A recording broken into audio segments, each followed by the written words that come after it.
welcome to Emerald Lake. It's me, Raven. Hi, guys. Oh, the mic. I'm pretty sure it's just in my headphones, but it's being a little crackly. The new mic will be very fun to have once it's here.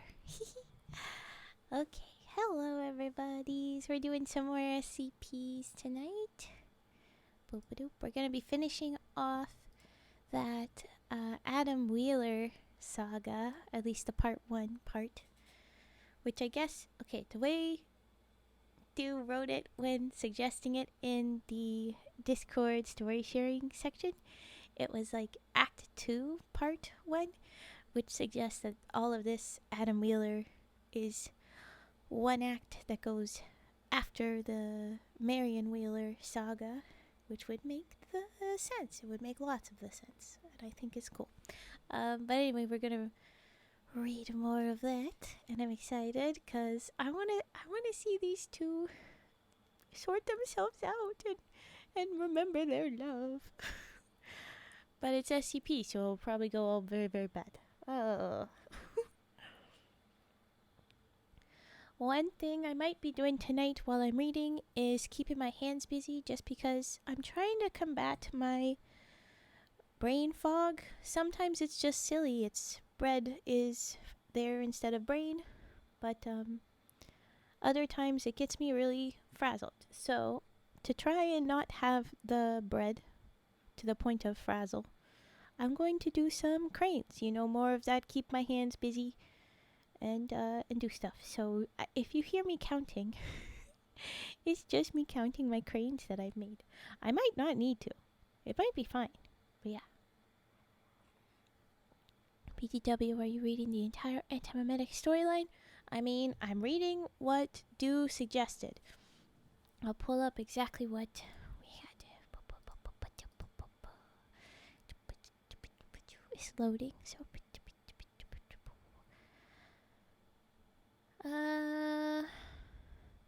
Yeah, oh, I should... things I realize I forgot to do. Okay, I'm ignoring that. I don't have time. It's too late. So Dew had part 1, part 2, and there's 6 stories to each of those. And we've gotten through 4, and there's 2 more. But then part 2, I will read the titles. So we're reading Immemorial and Case Hate Red tonight for sure.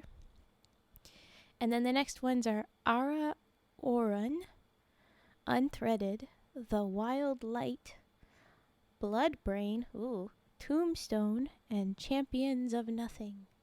So it's Better Ideas, or There Is No Antimemetics Division, Act 2, Part 2. If there's more to that whole series than that, we'll get to it another time. But that's what we've got so far. That's your favorite emote, like, of all time, or just of the frogs? Because I do love him. He's a good one of the frogs. It bugs me, like, maybe I could have done something better, but I'm not very good at this stuff. I just kind of pulled it together of the arm, comes detached. Yeah, of course it's just of the frogs. There's so much better emotes. I'm just being silly. Are you kidding? Of course my little dumb frog is not the best emote ever. But he is pretty fun of the frogs. That guy's pretty fun.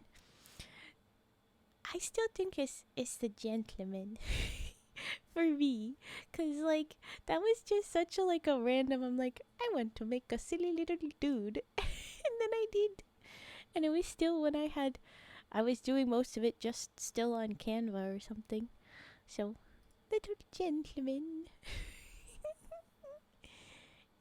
He's got a monocle. How can you not love him? And he's twirling his mustache. He's so cute. Oh my gosh. And his hat doesn't sit on his head properly at all. It's so dumb. It's very much like those very cringy at this point photo booths with the little cardboard things for the photos. Like, they can be fun, but unless you're already in that silly, goofy mood, it just looks silly to me. Not worth it. Those. Oh gosh, why would you burn Big Bird? That's so awful. But okay, interesting. I like my gentleman better. There are lots of good burn emotes. But I don't know why you got a burn big bird. It's pretty chill, dude. Fried chicken law. Oh, that's cute. That's cute. Okay. Oh yes. All the things I've been forgetting. All right. We are reading Immemorial. I will get that up on the screen shortly. Boop, boop, boop. All of the things I scoot around. Scoot away. Okay. But how is everybody doing? How was the break? How are you? How goes? Woo! 83%. Pretty good. Immemorial. I did spell that right. Yes, I did. Good job, Raven. You did spelling. It's good. That's good. I'll do your rage puffing later. I wasn't going to start off a read with rage puffing, by the way, Tetra. But of course, we've already got that redeemed. This is always rage puffing. Okay. Here we go. Immemorial. I have no idea. So far, this has also been like completely out of order. We're going backwards in time. No rage reading. I mean, not intentionally. But we've been going backwards through the time, and so that's interesting. And I'm wondering where this is going to be, but it already starts with Ms. Wheeler, so I think we've jumped back towards forward because she has the name again, but it's in the middle. It has to be in the middle because she was like, oh my gosh. The order that they have gone was like, so we're picking up from the last one where Marion Wheeler is trying to sort out how do we break this meme that's erasing everybody because they're thinking about it. We have to go to this one place that is the one place that is absent of that SCP. And it's chaos, and she's trying to get to the thing, and there's a guy that's being attacked. We threw a phone at his face and all that stuff, and she's trying to get to this big empty space where there's gonna be a machine to stop it, and she gets in, and then there's no machine. Damn it. But there she was. And then we got to one. Our first one is Adam Wheeler supposedly finding her body, he said. It was at the bottom of a thing that it said that that's him. But then we went, I think, backwards in time or maybe forward, I can't tell, where he's saying, he gets home and she's like, who the hell are you? And they have to go through the whole like, well, we knew we had this SCP that's erasing memory. You've erased the memory of my husband, but everybody else remembers him. So that was chaos. And then we had the story of how they met, and I'm realizing I'm missing one of them. But anyway, we've been going kind of incrementally back in time. But we know that at the end of her like confirming that he is him, she decided to erase his memory of her and her memory of him all over again and everybody else's so that it could protect him. Ooh, yeah, not too shabby. Shabby. 83%. One piece of frustrated and tired after today. I'm so sorry you're frustrated. I'm glad I can be here to help you go sleep. Hi, Gary-san. Hello. Oh boy, Frigid. You gonna roll? 20!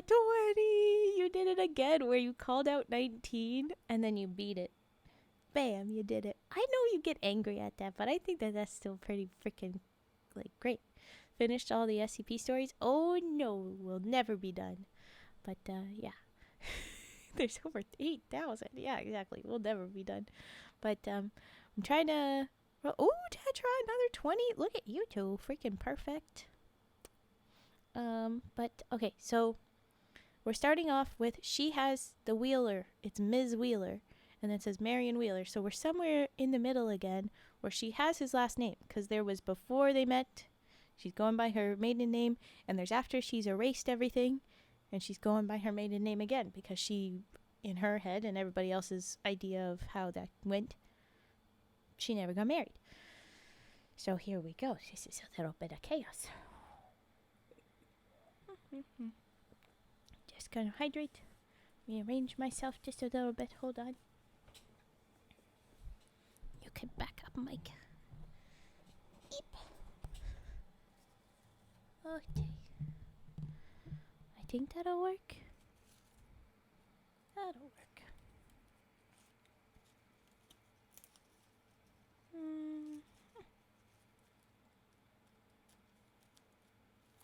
Okay.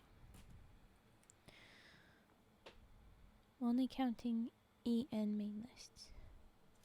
Oh, you guys are gonna have what counts as a SCP story and stuff. Oh, okay, I see. Alright, here we go.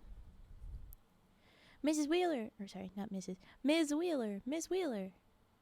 Wait. That implies that... I just realized Ms.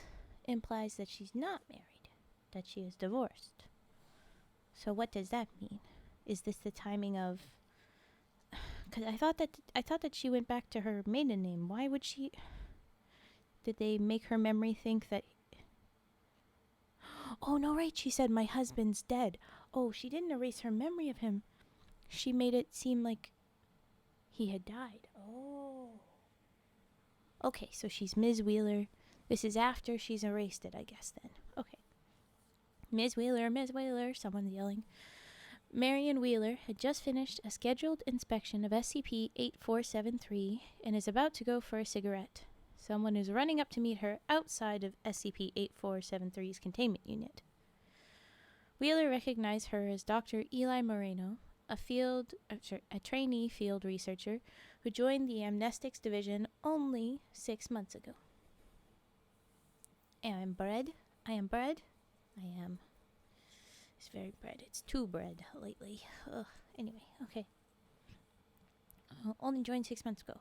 Dr. Moreno, can I help you with something? Moreno interlocks her fingers nervously. She is a full head taller than Wheeler and half her age, with scraggly hair and exceedingly thick glasses. Okay, we get it. She's a nerd.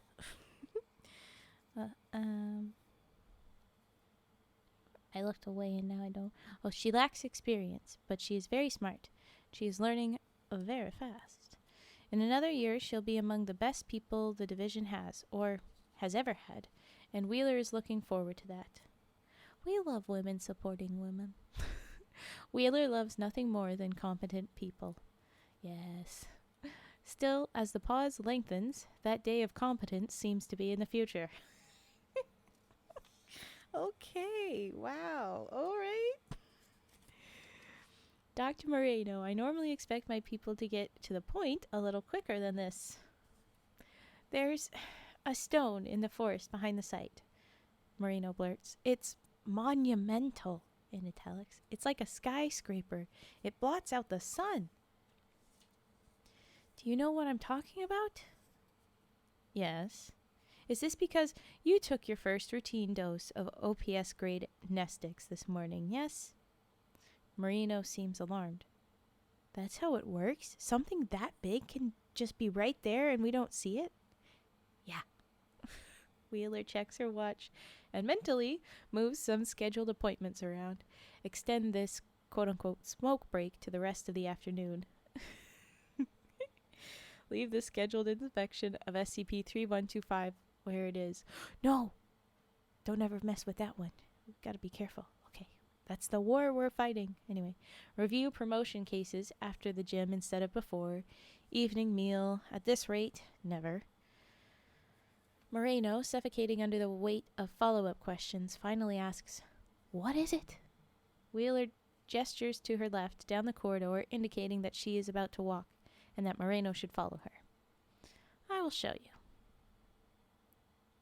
Simpsons did it? What is Simpsons? I get. What did they do? What do you mean? What is it? Why all caps? Why scream? Wheeler, I think, is a pretty popular scientist in the stories. Yes. Wheeler does so much. Wheeler is one of the more popular non-AA characters in the wiki. What do you mean by non-AA? What the heck? Pretty sure Wheeler isn't QNTM's AA. QNTM is the one that's writing all this stuff that we've been reading from Dew, but I don't know if that's like officially their character or not. Unclear. Raven does not know, and my tummy seems to be making weird sounds. It's funny. We are fed. Chill out. Well, that's weird. I will deal with that later. Okay, it's a Simpsons joke. Well, which one? Which one is the Simpsons joke? The monumental? I don't know. Okay, author avatars. Oh, that's cool. Yeah, Nuriakia seems to know a ton. Yeah, QNTM is the author of these stories. The saga we've got right now. At the top of everyone, at the top right corner, they have the little author underneath the rating. Stop saying that and not explaining it, you frickin' heck. Okay. I will show you, she said, and then there was a break and a star. And now we go. Brain. You rolled an 8. Oop. You're pouty. What I know is from a series on YouTube. I haven't really dived into canonical lore.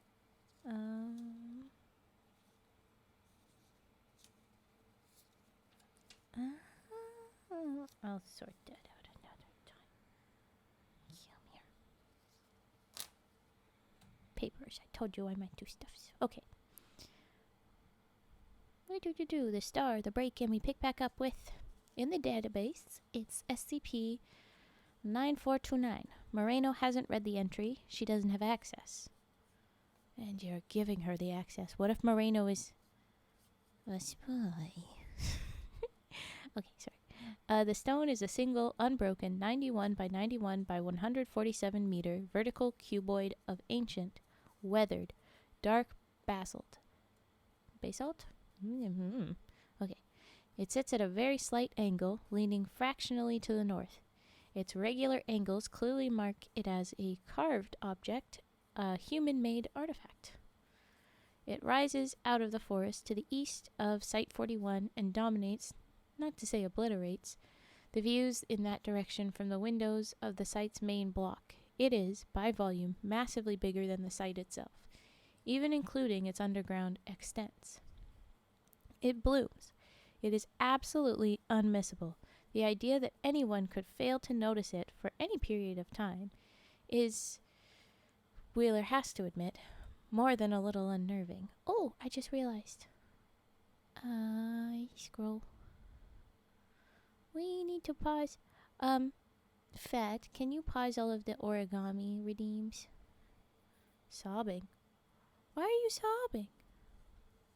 Why are we sobbing?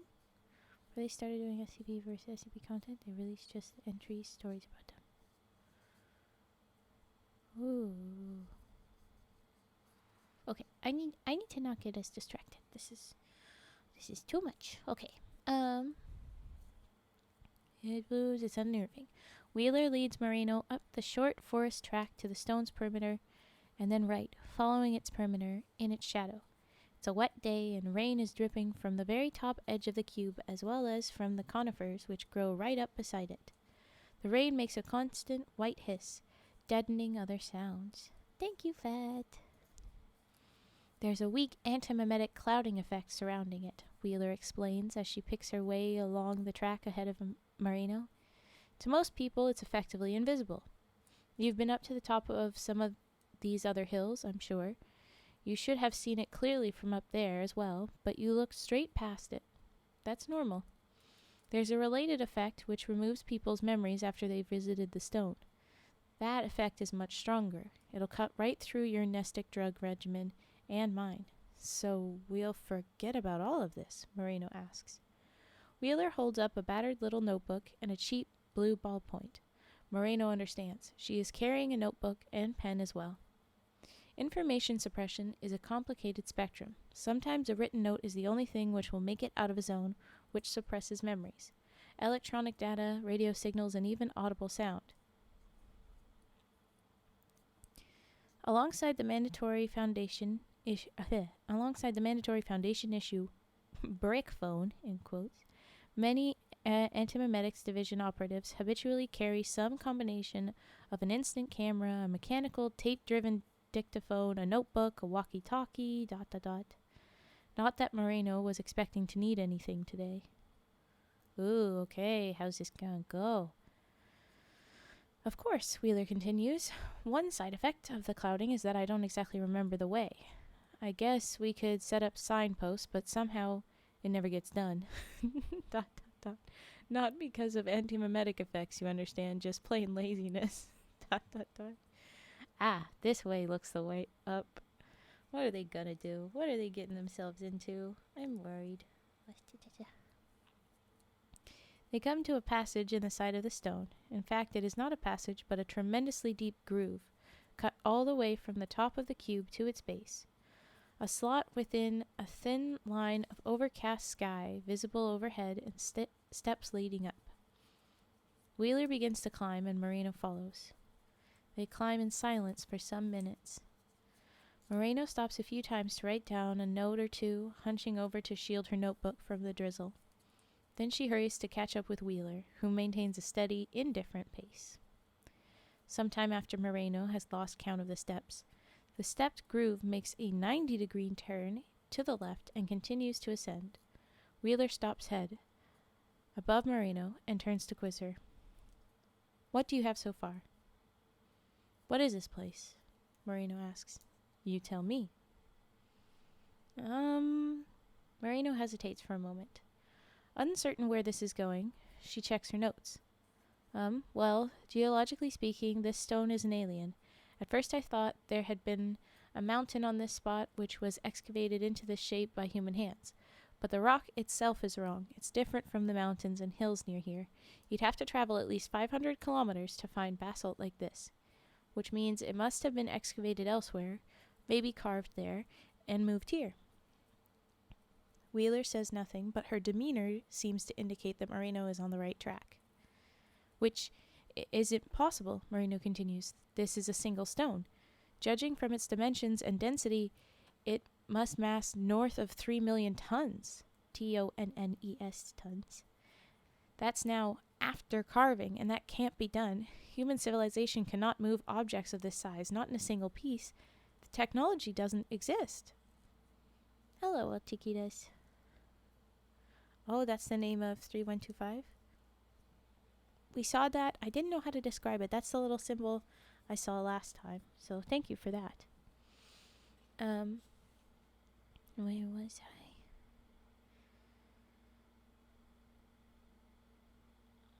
I? Okay. Technology doesn't exist. Correct. So how did it get here? Good question. Moreno waits. She doesn't have the answer to the question, so she waits for Wheeler to supply it. But Wheeler does not. What else? ... It's been engraved, Moreno says, indicating the walls of the steeped passage, using tools, and I noticed the exterior walls are the same. There's a lot of weathering, but here and there between the biological crud, there's this very clear, regular pattern. Right here, see? Tiny vertical rectangles, like a block cursor on an old computer terminal. And then they've got an image of 3 by... Geez, how many am I going to count? 1, 2, 3, 4, 5, 6, 7, 8, 9, 10, 11, 12, 13, 14, 15.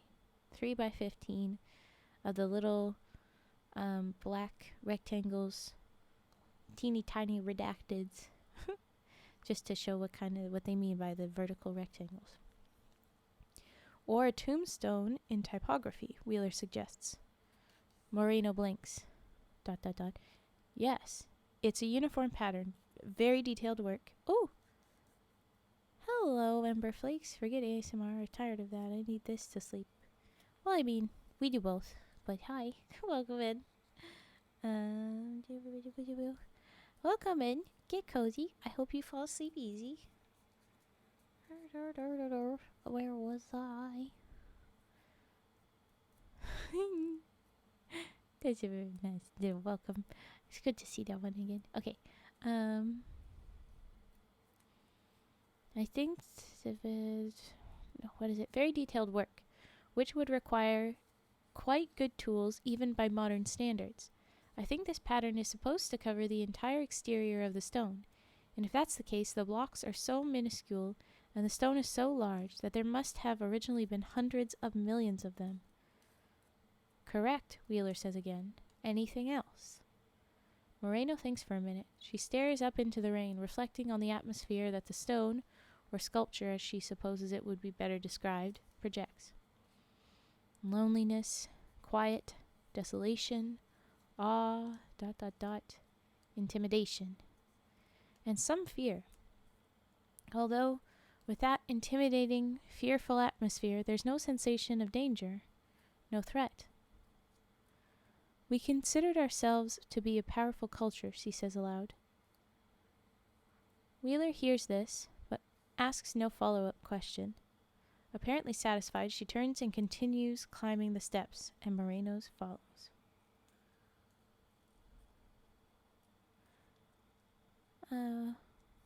Make poems. Well, I don't really do much for the writing. But yeah, right now we're doing this reading. Something like that. It's not something I really do right now, and we're definitely working on finishing this series, or this saga, so I'm going to focus on that. We considered ourselves to be a powerful culture, and she starts walking again. Right.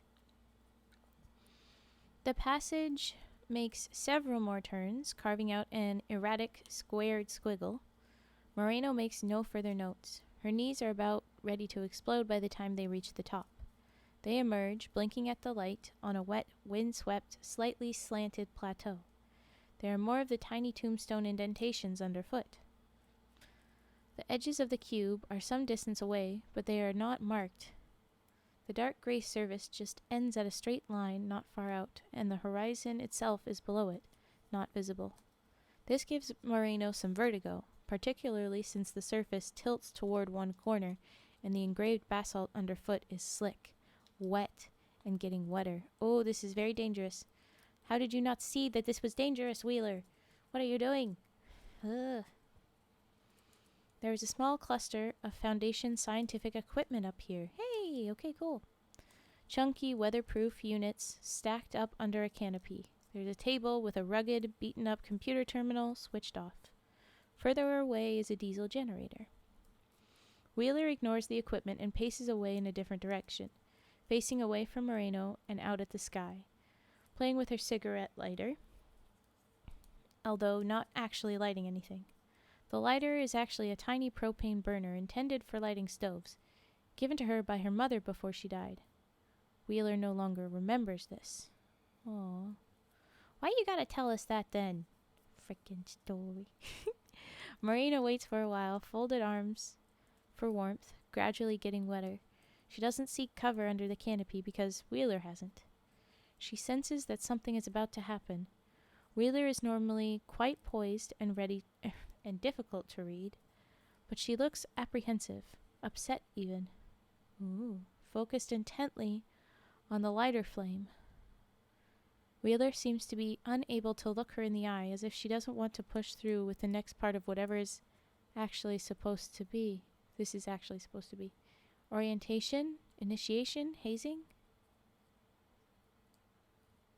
What was that about getting to the point? Sorry. What was that about getting to the point? Just some sass back at Wheeler, I guess. It's a memorial, Moreno says. Wheeler snaps the lighter shut and pockets it. Moderately impressed. Only moderately, though.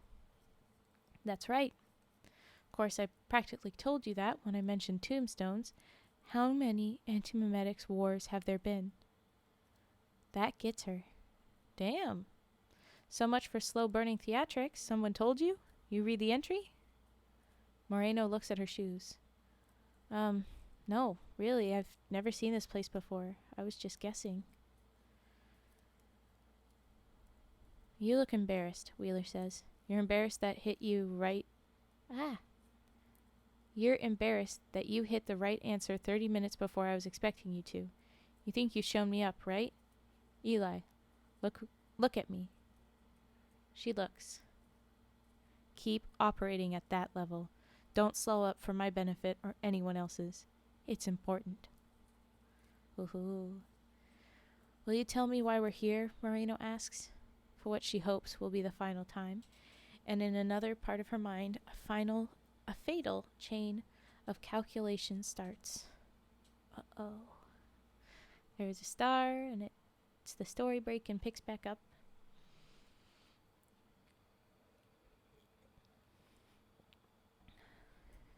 The problem, little hydration break.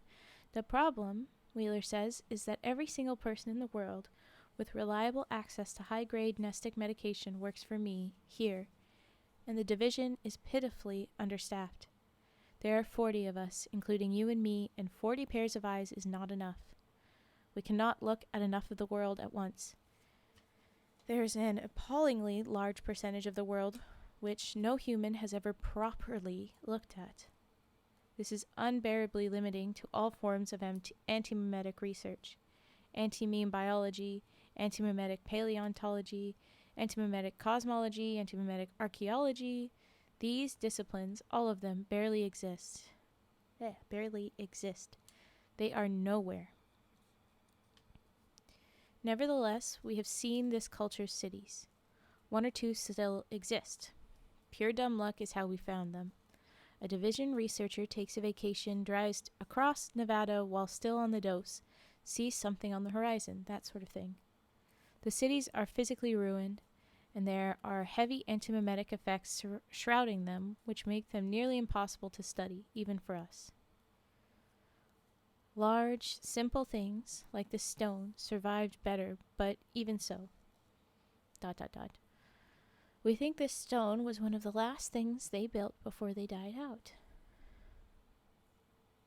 They were human. They were probably significantly more technologically advanced than we are. They existed tens of thousands of years ago, perhaps hundreds of thousands. We can't know for sure.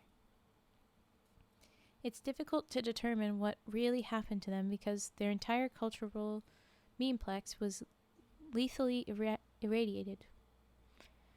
Their core cultural concepts, the things they created and stood for and valued highly, can never be known or propagated again. We think an idea stole into their culture, which they did not have adaptations to defend against. A complex of ideas. A memeplectic/Keter class end of the world scenario.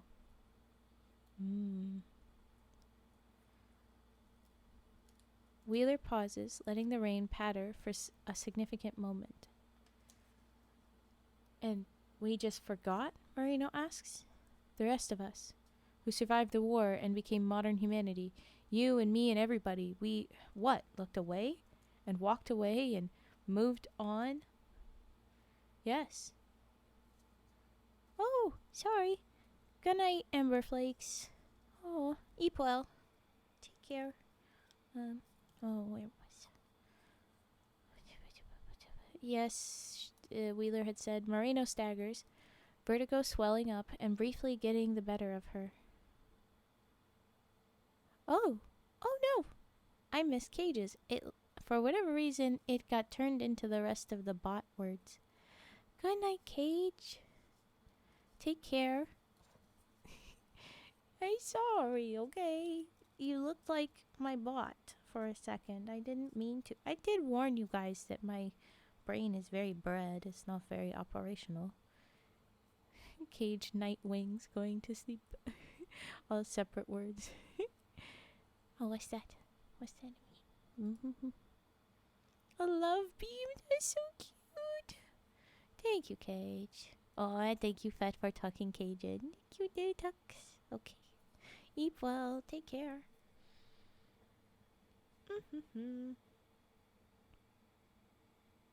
Right, okay, so Moreno is staggering, vertigo is swelling up, briefly getting the better of her. Hundreds of millions of people died, and we just forgot? Is that what you wanted to show me? You want me to write that down? Yes, Wheeler says. Write this down. It's the first thing you're learning today. Humans can forget anything. It's okay to forget some things, because we are mortal and finite, but some things we have to remember. It's important that we remember. Write to yourself something which will make you remember. Moreno nods. It's raining too heavily, so she retreats under the canopy and uses the table. Even so, a few raindrops spatter on her notes. She writes intently and rapidly for some time. What she writes is rushed and unrefined, with large parts crossed out. She wonders how she'll react when she reads it for the first time.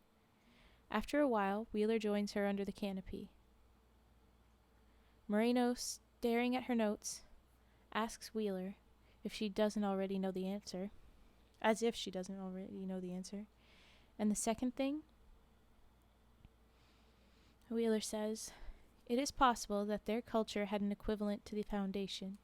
It may even have had an Antimemetics Division. If they did, their Foundation and their Antimemetics Division failed them. Uh-oh. It's a big reality. It's a big foundation. There's a lot of Keters and a lot of Keter class scenarios. So maybe the end of the world will be some other division's problem. And yes, a big part of the job we hired you for is basic research, lab work, as safe as it gets. And yes, it's been thousands of years, and it may be thousands of years more. But maybe it won't. And maybe it will be our problem. To answer your original question, there has been one antimemetics war that we know, potentially others that we don't know of, and there is, undoubtedly, one to come. Moreno says nothing. She looks dismayed, broken. She's right to be, and Wheeler is familiar with the reaction. This is indeed part of every new Antimemetics Division operative's orientation. The magnitude of responsibility can be hard to handle. It should be. Welcome to the Antimemetics Division, Wheeler says. This is your first day. I was expecting the joke to be, this isn't actually your first day. But anyway. Okay, then there's another break, a star, and it picks back up with... Moreno writes for some time longer. Wheeler waits silently. The rain doesn't let up. But what was it? Moreno asks. What was the idea? SCP-9429, Wheeler says. We isolated the memeplex itself in the 70s. We have it on a slab in a Vegas room, basement level 2. It's mostly harmless now. It's so culturally alien to modern humans as to be nearly incoherent. Think Egyptian hieroglyphs. I'll show you another day. Have we read 9429? I don't want to go searching through my stuff. But anyway, okay. I can read Egyptian hieroglyphs, Moreno says. Are you saying it couldn't come back? In that form, it's highly unlikely. Moreno points at something, far away in the sky. Wheeler looks. There's nothing out there, just overcast sky and rain. What do you see? Under heavy nestic doses, some people say they see ghosts here. We even have some supposed interview logs. Personally, I think their veracity is dubious, ... It doesn't look like a ghost. It looks like a... ... Oh! Ah! Sorry, I just seen these guys. Thank you for the follow, one King Squee. And just for Adrius. Welcome in, you guys. Thank you for the follows. Welcome, welcome. We have a new tradition recently that we do little dances. I'll do one for each of you. Do, do, do, do, do. And now here's another one. Do, do, do, do, do. Little dances. To welcome you and to welcome. Get comfy. We're reading our spooky stories. This could be anything, as my trigger warning at the bottom says. So take care of yourself. If you need to go, it's okay. Alright. Alright. Oh, interesting. I mentioned the trigger warning because this does have a word that might... It's a little bit insensitive. But anyway, okay. She says... it doesn't look like a ghost. It looks like a ... an anorexic ... kaiju. A monster. A pillar made of spiders. It's taller than this stone, at least twice as tall. It's coming here. Is this normal? No. Wheeler is already racing through the checklist. What is it? I don't know. This isn't part of the hazing? No, I will never lie to you, Eli, I swear. An antimemetically cloaked entity, which looks as monstrous as Moreno is describing, has an approximately 0% chance of being benign. Yeah, probably. They need support. Wheeler finds that her phone has no signal. Checking Moreno's is pointless, she already knows. The only way to get a message out of here is with a written note. A paper airplane thrown off the top into the woods? It's bending down. I think it's looking at me, Moreno says, watching a space in the air descend. There isn't even a hole in the rain, which Wheeler can perceive. Its head is gigantic. It has to be 10 meters wide. It has ... graspers and arthropod legs all over it. Dozens of eyes. Some of them are blinded. There's someone riding it. This is going to be Red, isn't it? We met Red last time. That was the other one. It was another seemingly unrelated thing, but it was, as Dew told us, the embodiment of our spooky, most terrifying SCP-3125 that is going to erase everybody's memories. So, and has been erasing memories. So, okay, here we go. Just described the writer: Caucasian male, 20s, skinny, jeans, trainers, dirty brown hair, needs a haircut. He's been shot. He's bleeding out all over, but he doesn't seem to notice. In the liver and again in the throat. How far away are you seeing this? How can you see all this detail? But okay. Just above the clavicle. He's smiling. He He says, "No, that never happened." Wheeler spends a split second wondering whether the gunshot wounds are intentionally creepy detailing, or whether the man is genuinely using some kind of advanced antimemetic power to ignore a mortal wound, and, if the latter, how, and how he originally sustained it. But more urgent questions are afoot. He sees you? Yes. Does he see me? Hear me? Moreno is transfixed and is starting to look genuinely frightened. He wants to know who I'm talking to. Don't tell him. He doesn't get information about us, understand? Wheeler pulls her walkie-talkie from her waist, sets it to broadcast an emergency beacon, turns it and hurls it overarm as far as she possibly can, in the direction of the Site-41 main building. With luck, it'll land intact in the forest outside the suppression zone cast by SCP-9429, summoning a mobile task force. Ask who he is. Moreno is standing very still, with her arms clamped rigidly at her side. Who are you? And there's ... He says ... He says he's nearly finished. He says he's going to kill me. Like hell. Eli, listen to me. You're running for it. Back down those steps. If we can get to the perimeter of the stone, it'll flush our memories. I can't move. Wheeler hauls on one of Moreno's arms. She can't be moved. Put one foot in front of the other. It's got a hold of me. Moreno is goggle-eyed and starting to hyperventilate.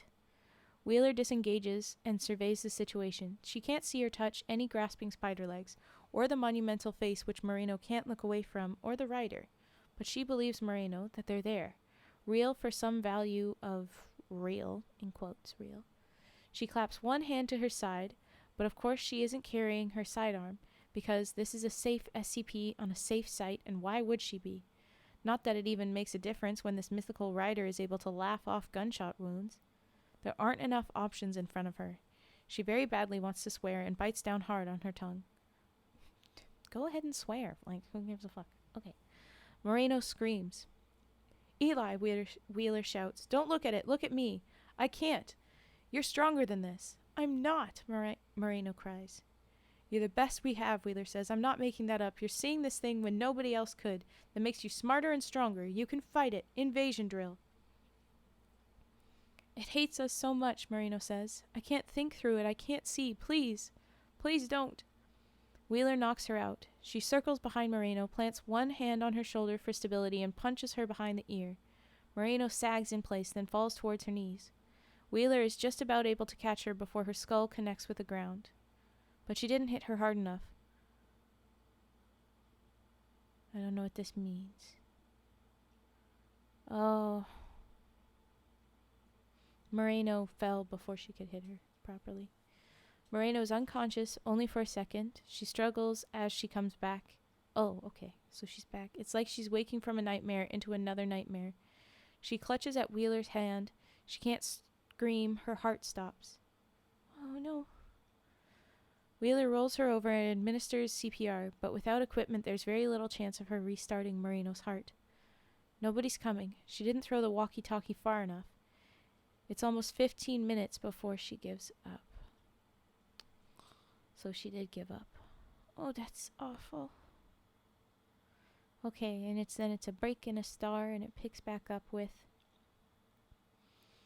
And then Wheeler is collapsed against the wall of the passage, on the next to last step, about to leave SCP-9429's field of influence, trying to figure out what in the fuck she can possibly write to herself. What the hell was that thing? All Moreno did was think of it, and it killed her. She was as good as any of us. She was as capable as she was ever going to be, and she wasn't good enough. How do you fight an antimemetic monster which only eats the best antimemeticists? You could try to build some kind of counter-meme, but you'd need to be shielded while you worked on it. You'd need a hermetically sealed, self-sustaining lab as big as an arcology, like the ones Bart Hughes used to build, like... The one under Site 41. God, how long have we been fighting this thing? There's a rustling behind her. She turns to look. Far away up the steps, there he is, the writer Moreno described.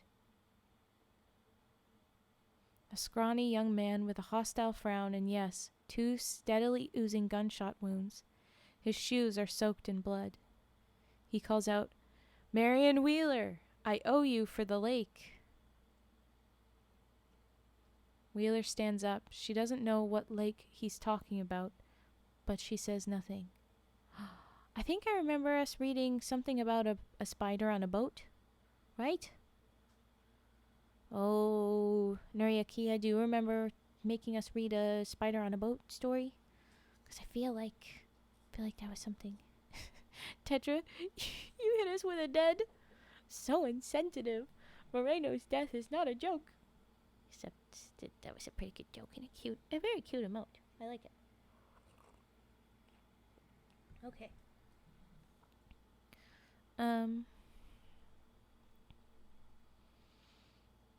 I owe you for the lake. I'm sure we did. But okay, anyway.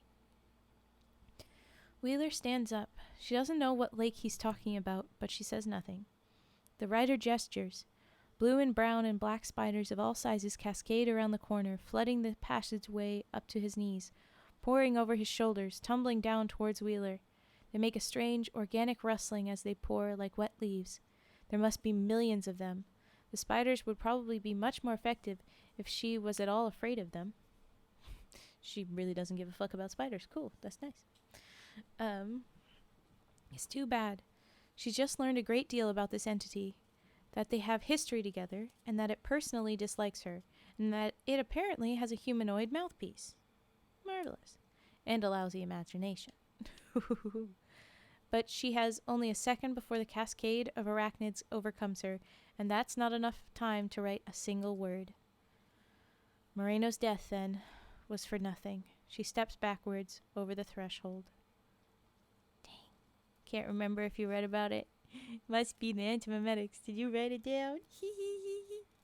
Actually, I did. I always write down the stories that I read, so it is in my chart. I just don't want to go look through it right now. I want to focus on the stories. But okay, so I vaguely remember fighting on a boat with a spider. And she knew she had to forget it. I do remember that. She had to use as strong as she could of an amnestic to forget it, whatever it was. That's what I vaguely remember. And there was someone that was dying. That's what it was. oh my gosh, it was this guy, and it was like, the image of it was in his mind, and it crawled out of his eyeball, and the guy died. And I think that what they were trying to do was that he had memory of the thing because they gave him back memory. Oh my gosh, I totally remember this without being able to properly remember this. It was there. Anyway, so I think what the point was, that story was like they had kind of controlled it, but then in them trying to prepare against something, they kind of brought it back. Uh-oh. But okay. So she can't. I'm wondering though if Moreno's body will be enough of a evidence if they go back up, but I guess the bad guy with all the spiders will probably do something to the body, get rid of it. I don't know. Or maybe the big obelisk that they're in will eliminate that because it's already a thing that eliminates memory, but I don't know. Jeez. Oh boy. Okay, so she steps back over the threshold, and so she's lost her memory of it. It's a nothing, it's a star, and the story picks back up. The rain is finally easing off. Wheeler lights a cigarette and heads back to the main building. It's almost time for her scheduled inspection of SCP-3125, which she just met, and she doesn't even know. But that's the end of that story. So we're going to do our triggers now. I'll start with rage puffing and the dice.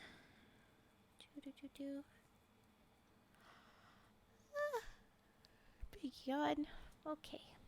Let's do rage puffing.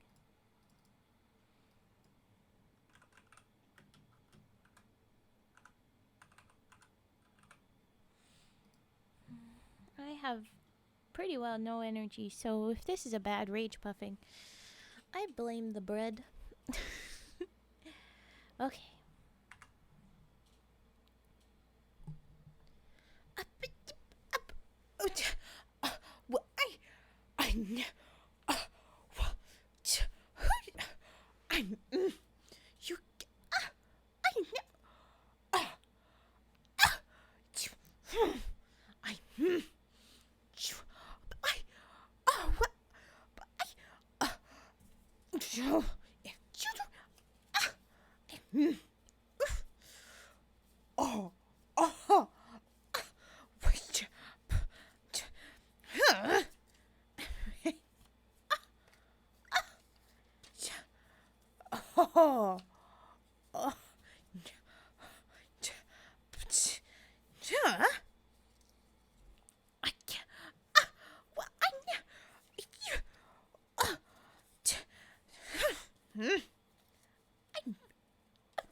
Just wrapping up the rage puffing, and I'm glad I'm getting so many reactions to it. Ma'am, what are you talking about with this toaster purchase? I don't remember it at all.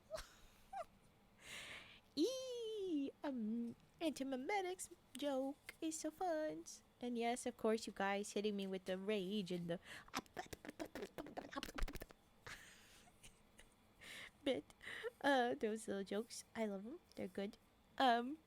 What is this to redeem, Gary-san? It is rage puffing.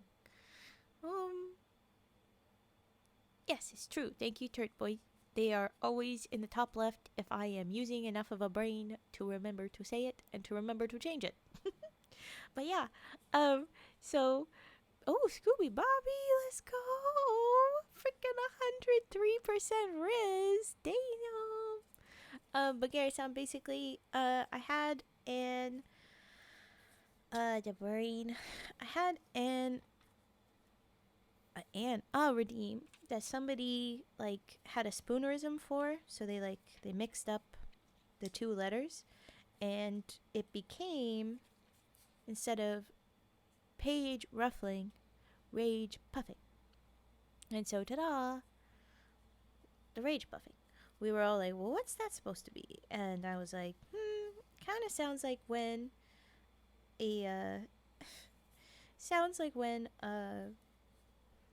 Karen freaks out and they're just making a bunch of sputtering noises because they're just freaking out, but they have nothing real to say about it. They're just, oh, well, I never. I deserve. Where is your manager? Are you? Oh my goodness! All that nonsense. So, yeah. That's what that rage puffing is. Oh goodness, what's this? Okay. Sorry, I always distract. Blame the bread? Yes, I do. I blame the bread. Having a bread for brain? Blame it. There's 24% love between Scooby Bot. No! That's a lie. The bot lied. I, of course, do not only 24%.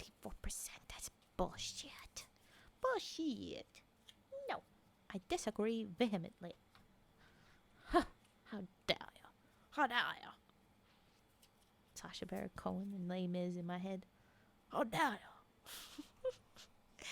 Okay. I've had the rage puffing up for a long time because I chatty. But next is dice, so I should make sure I've got room to roll the dice, and I'm gonna have to move the mic, and it might make very mean noises. But anyway, so I was almost asleep, but apparently I forgot to turn off my smart TV, and it random flipped to a movie trailer. The light woke me up. How dare it? That's so rude. Make the rage puffings at your TV. Most definitely. I don't trust the brain. I trust the bot. You trust the bot more than me?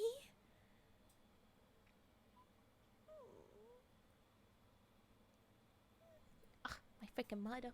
I make it a sad face, and it's still not quite reading it as a sad. There we go. Now it's a sad. It's so hard to realize it. I have to tilt my face down for it to work. I'm literally just moving my face up and down, and it's not recognizing it. It's not recognizing. Okay, so when it's down, easy frown. But then I tilt up. I'm still making a frown. My face is just pointed upward. Anyway. What was I doing? Dice. That's what I was doing. It's dice time. Let's go.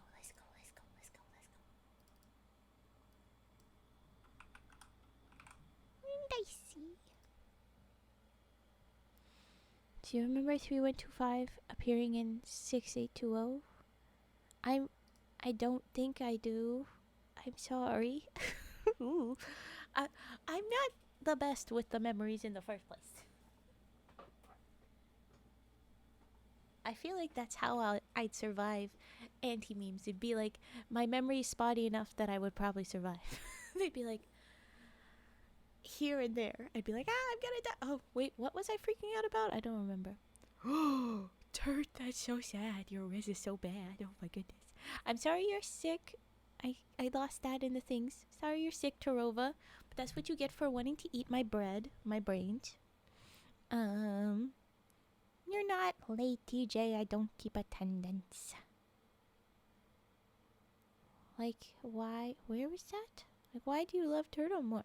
I don't. I told you it was the bot. I'm not hating everyone. Even that 43 is a lie. I love all of my followers. You guys are so important. You help me out. You keep me going. You make my brain breadness less awful to go through. You're still sorry. Don't be sorry. Scroll a 5 roll. Yikes. Wait down, keep attendance. Your mind tricks won't work on me. Wait, who are you again? Exactly.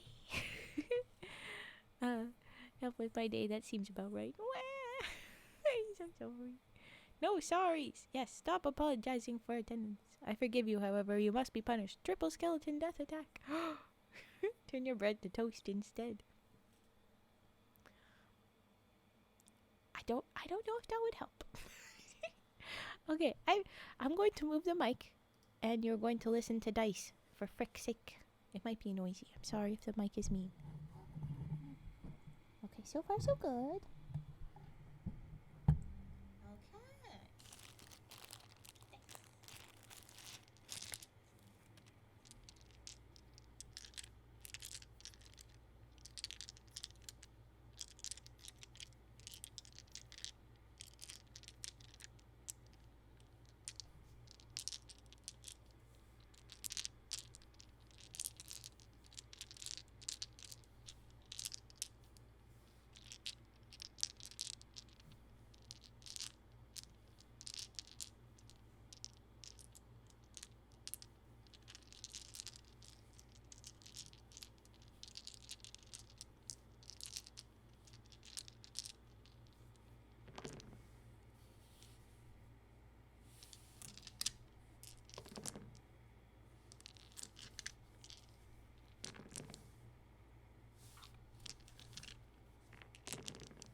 Okay.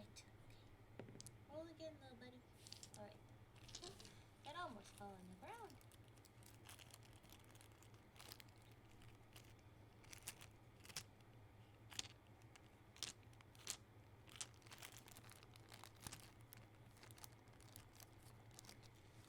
Oh, there is our dice. I'm moving the mic back.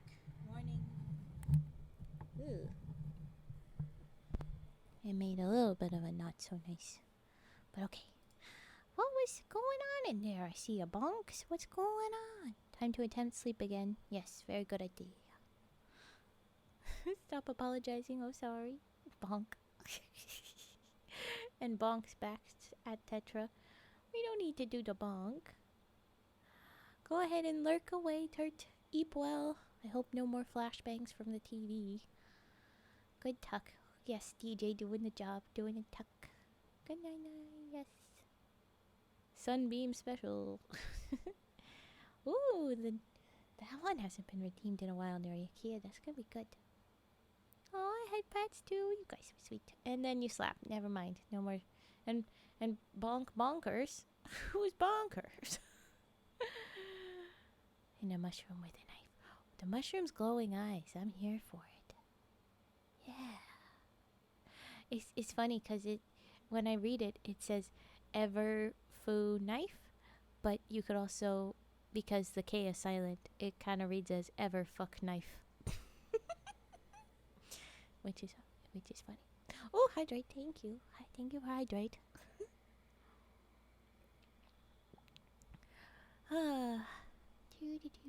Yes, or else we'll summon them. No. Touch of salt. Oh, who bonks me all the times? Rage. Yes. Did I hear flashbangs? Ah! Yes, that's the emote for it. Oh my gosh, that's so great. Okay, it's keys time. Let's get out the keys. Where'd you go, keys?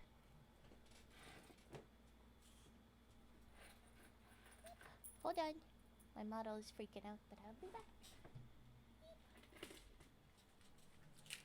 I has. Here we go.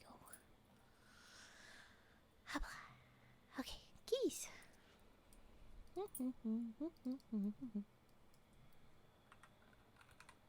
Not cats. What the heck is cats? There you go. Jeez. Okay.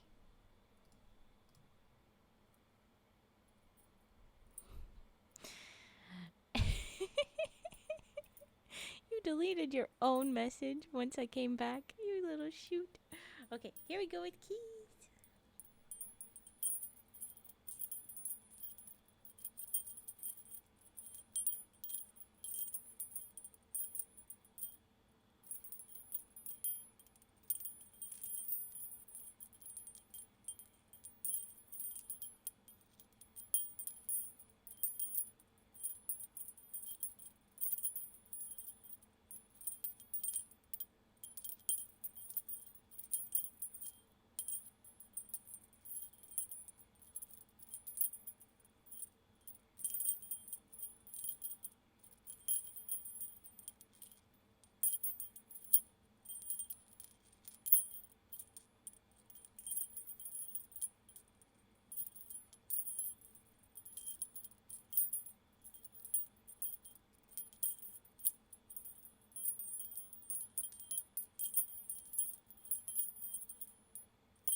There was our keys. You guys, I'm not gonna lock you in a frickin' basement. Don't say that. I don't do that. Not again. I don't do that.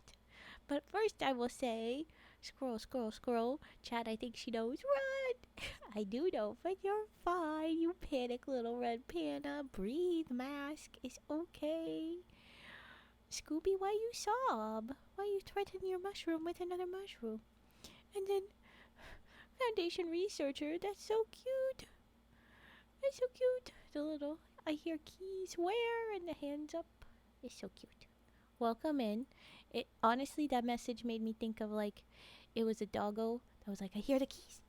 Are we going for a car ride? Car ride? Yes, we'll go for a car ride. Not gonna lock you in there. Shh, I hear keys. So happy. So cute. Hi, V2 Dasher. Doing alright. I mean, brain is bread, little frazzle, but that's why I'm having a good little cozy. And while we read, I might do origami just to keep my hands busy so that my brain does not go other places, so that it can stay on task and not get too frazzled, which was good. He's gonna lock us in the attic instead. Yes, I mean, literary wise, you know, it's just a better choice. There's way more fun, creepy stuffs in the attic. I joke. It was your evil twin that locked us in. Never. Never. Oh gosh. You guys are so silly. Not the attic, there's too many rats. What's wrong with rats? Just watch Violet Spellcraft enters chat. What's wrong with rats, huh? Your brain not bread. My brain is doing better. I think this is helping me. I don't want to go back to the attic. Just escape from there. If a rat fell on me from my ceiling, my blood would instantly turn into sand. That is a concerning medical issue. No, I get that spooky. Your brain not bread because it's not in your head. Oh, it is. I just didn't want to do that because it's a spooky time and I wanted to be serious. All the serious with the spooky time. You get the closet treatment. I'm never going to put anybody in a closet, especially not back in a closet. But if you feel comfy there, I'm not going to push you out either. Okay. Not the closet. I don't like small spaces. Yeah, get out of there. I have a rock for my brain. No. What? Your brain is a rock and you hear it rattle? Oh, jeez. That's gotta... How? Do you get many concussions? Okay. It's page flipping. Oh, posture check. That's what that is. I need to do that. Okay. And we do page flipping, so I'll go get the book too.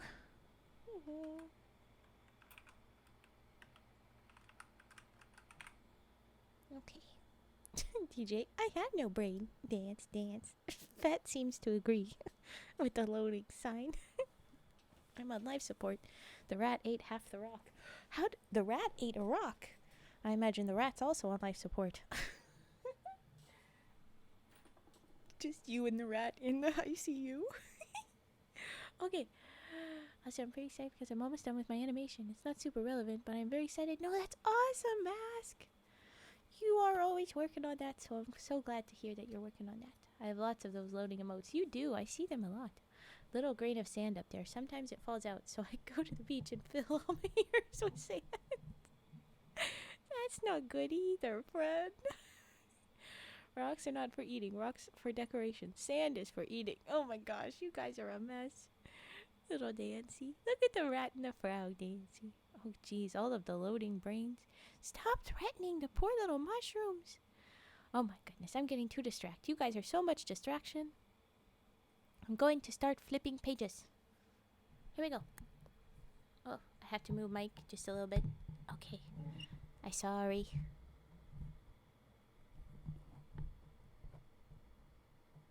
Okay, here we go. Flipping. Start with the little stiff pages, the little book stiff pages.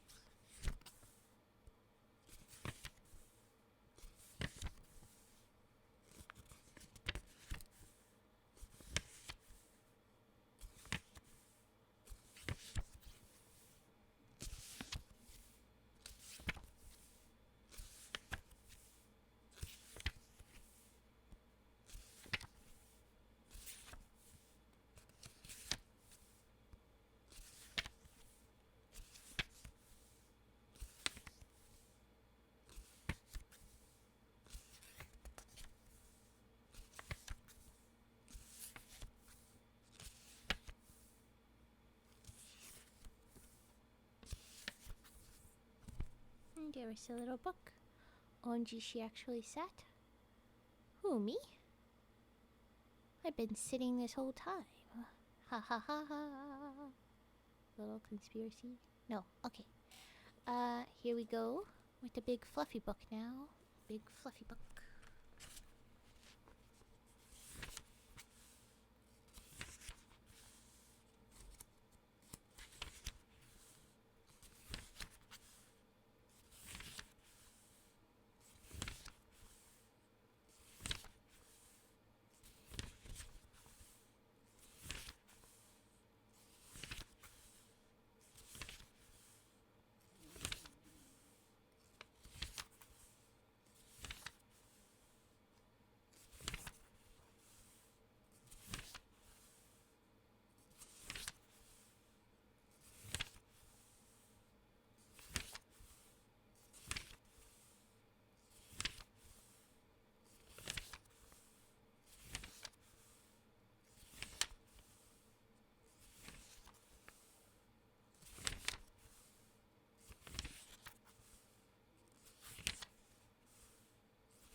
There is our big fluffy book. Why are you bonking yourself? Stop doing that. Be nice. Oh, the eepy little mouse. Oh, whoa. Okay then. Look at that booty. Okay. We're gonna do a quick kalimba song. I'll pick one of those out, and then we'll do tin and plastic jar, and then we gotta do the next story. We've got the last story in the frickin' saga, part 1. I'm so excited. Okay. What was I doing? Kalimba. Right. Song? Songbook. Huh? Ah. Ah, it's behind me. Get over here. I think we're gonna go with the lullaby. I'll do it a couple times. Here we go. You just get a little bit out of my way, Mike. Okay.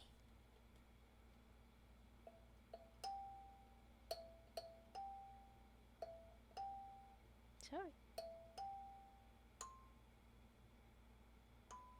Oh, we're very stumbly. Okay.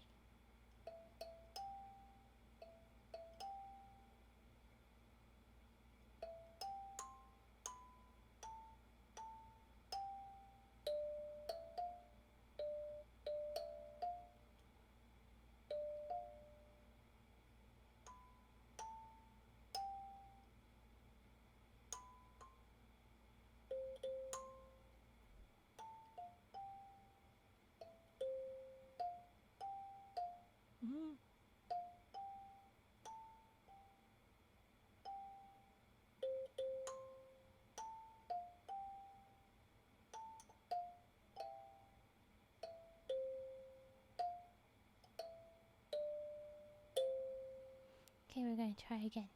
It is a happy birthday. I understand my kalimba skills are not great and I'm stumbly, but this is why I warn you that my frickin' head is full of bread. I'm not quite on it. I can see it, and my brain is like, yeah, we know it, and then it's like, how about this random other key? No, it's this. What are we doing? Oh my gosh, focus? No, what about that? Oh my god. Sorry. It's a lot. Hi, Knightley. Oh, the V2 Dasher, those little dances. Those are fun. Oh, you're accidentally giving me free sound effects. No. Not accidental. Very, very intentional. You guys can take. This is a thing.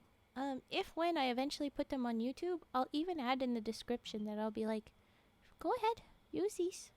I'd appreciate a thank you. But, go ahead and use them if you needs to. Okay, here we go.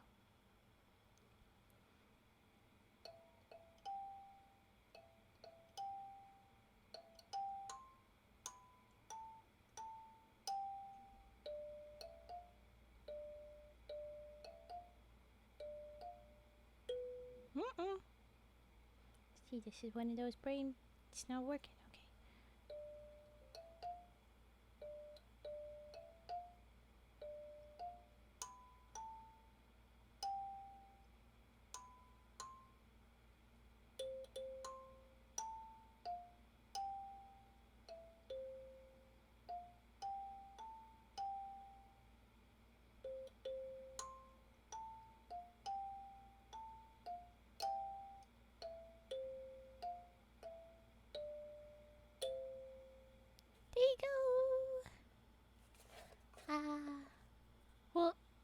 birthday isn't so bad. It'll kind of sound like a lullaby. Hold on.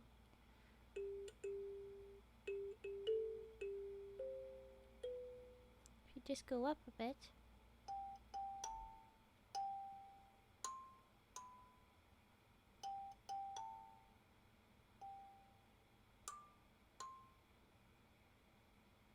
The problem is that you're supposed to go and then go.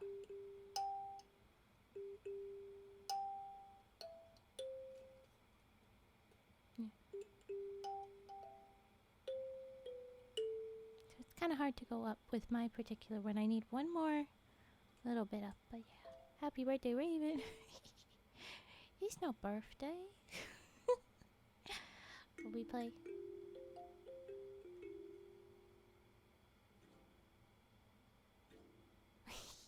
Okay, anyway, I did the kalimba. And I didn't say it was kalimba when I did it. I forgot to change it. See, sometimes I forget to change it. But now, tin and plastic jar time. Let's do that. It's not. You guys. It's not, you sillies. Are you just picking a birthday for me? You're so silly. Show me those songs by flipping flippage. I did what? What is strength and road? What? We're dancing a lot. My goodness, what's going on? You guys are crazy. You guys are crazy. Okay, here's tin. No, tin me. Okay. Tin in plastic jar. Yeah. Someone followed? Oh! I need to scroll back. Who followed? Waifu Milk! I'm so sorry I missed that. Whenever someone's new, I usually do this. I say hello, thank you for the follow, welcome, welcome, and we drop some dance emotes when someone joins new. So that's what I was supposed to do, but I didn't. So there you go. Welcome in. For whatever reason, they've decided because I started playing Happy Birthday that they're saying it is my birthday. It is not. But you know what, guys? We could say that this is my fake birthday for a minute. What day? What day? Well, it's technically August 1st now in my time zone. So I guess, I guess? My birthday, plot twist, it actually is Raven's birthday. Happy fake birthday! Oh, I like that little cat so much. Quoth the Raven. It is Quoth the me. But okay, it's your redeem time. It's time for tin and plastic jar. I gotta do that. Okay, let's do that. Here we go. Focus.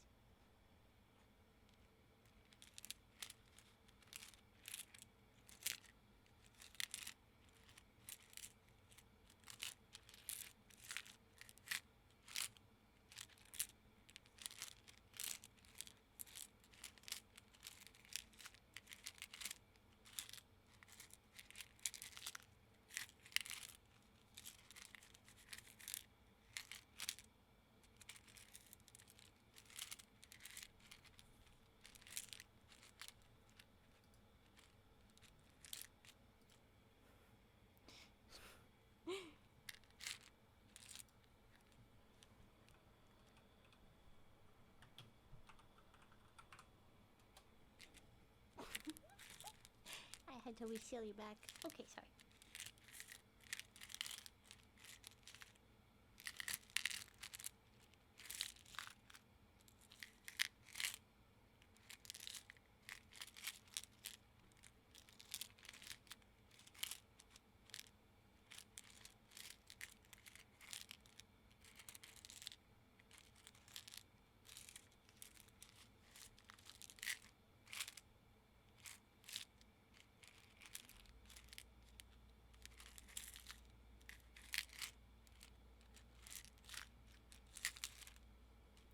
You know what I realized? Nobody's ever asked for a tin in the plastic jar, at least that I can remember, in a hand cam. Because if you did, he'd see what this is and you would giggle. It has a very, or maybe you'd be weirded out. I don't know. It's a silly little container. And yeah, okay. Well. Alright. There was our tin in the plastic jar. It is times for the next story. You're very curious now? Well, you're gonna have to redeem it in the next hand cam. But okay. Let's get rid of the plastic jar. Takes notes. Good. Okay. Next up is Case Hate Red. Wah, wah, wah. Wait, what am I doing? That's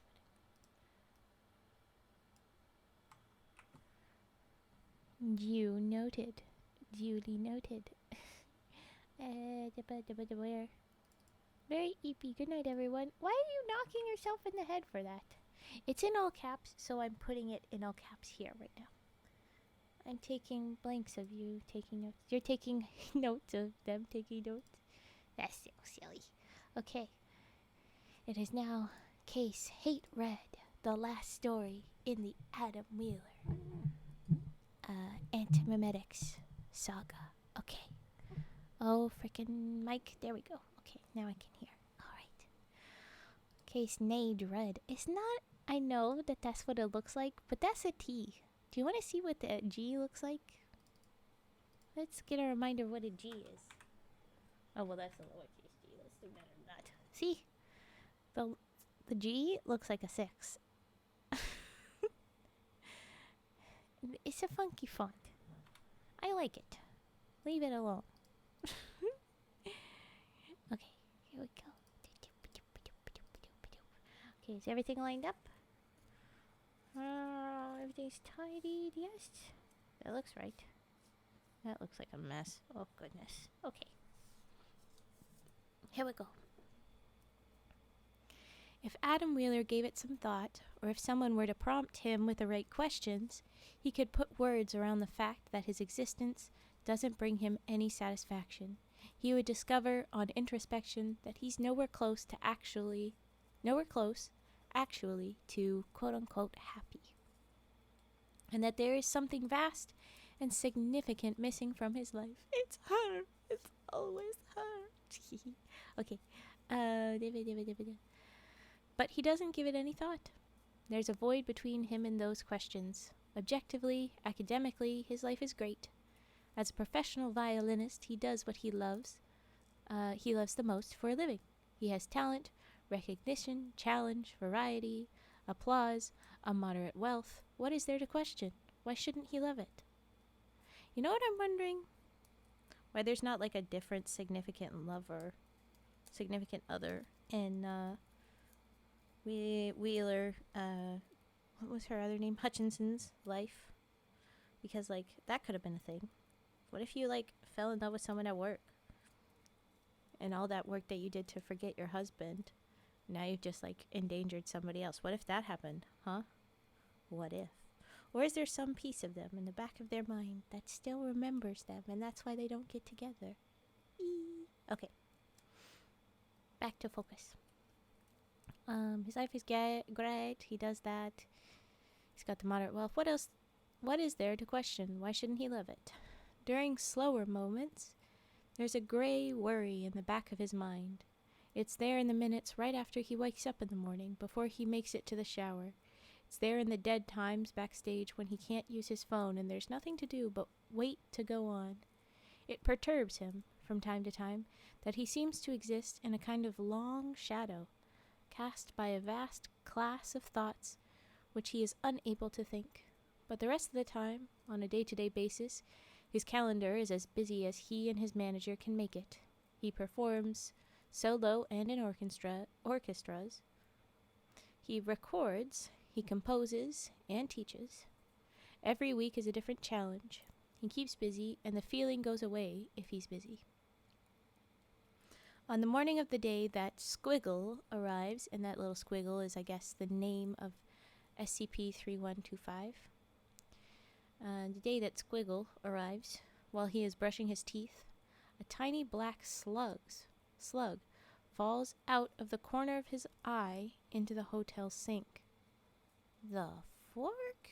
Okay. I am mentally insane. Oh, well, alright. Are you getting help, Foundation researcher? Are you looking after yourself?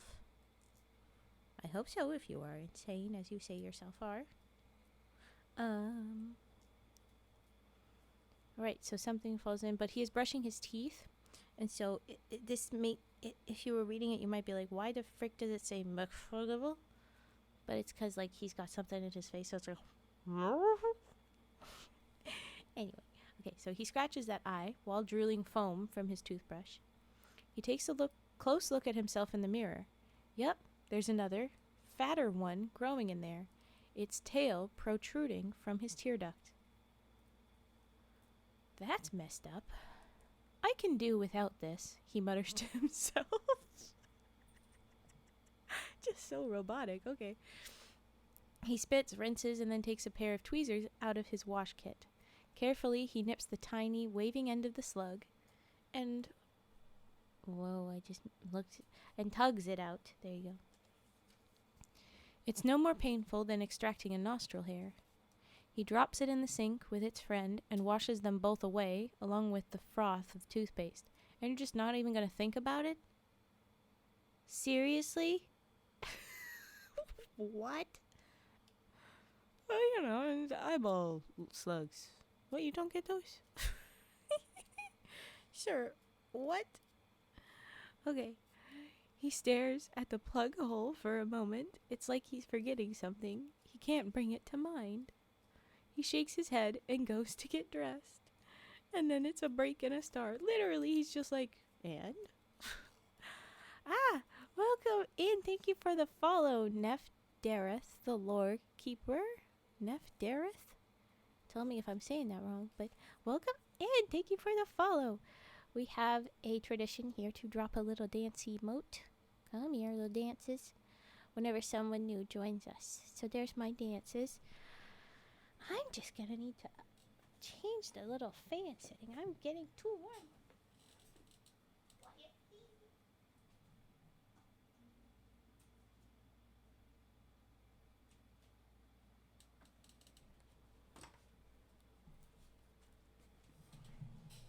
I am back. It looks like my model did a bunch of jumping around. I just had to lean way out of the way and readjust myself in the frickin' chair. Here we go. Only the two of us did dances. That's kind of disappointing, guys. Where's the rest of the dances? Come on. But okay. We pick up at the story again. He...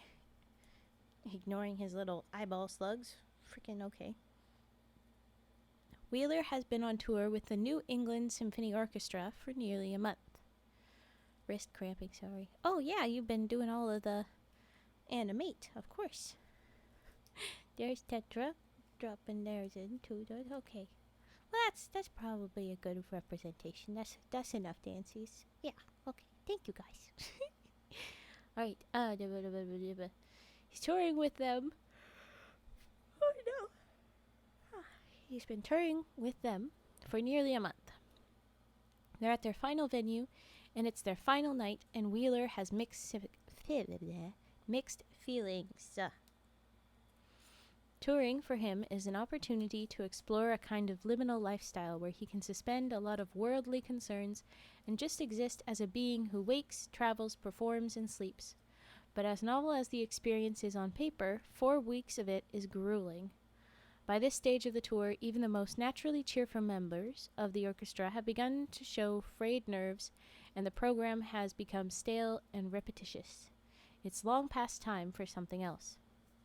Last night, his manager left messages about plans for upcoming weeks. It's probably time he paid attention to those. Yeah, probably. Morning rehearsal starts at 11. Wheeler takes a taxi from the hotel to the venue, bringing his tuxedo and violin with him. Well, all right. His violin is an heirloom, more than 100 years old, and while he's touring, it never leaves his sight. His tuxedo is just a tuxedo. They have that sentence in a bracket, like, yes, his violin is very important. Well, his clothes is clothes, though. Anyway, moving on. The concert hall is as close to the center of the city as it gets, at the heart of a rat's nest of busy roads, which means the taxi journey is a slog, even setting out after rush hour. Darn. At the stage door, the place is in chaos, but it's only the typical pre-show chaos, which Wheeler has spent much of his professional life navigating. He finishes a quick cigarette outside before joining the bustling flow of technicians, performers, and administrative staff.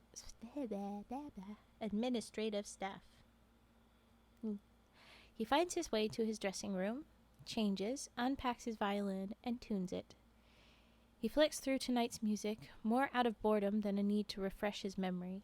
He has the whole program memorized. With some minutes to kill, he checks the headlines on his phone.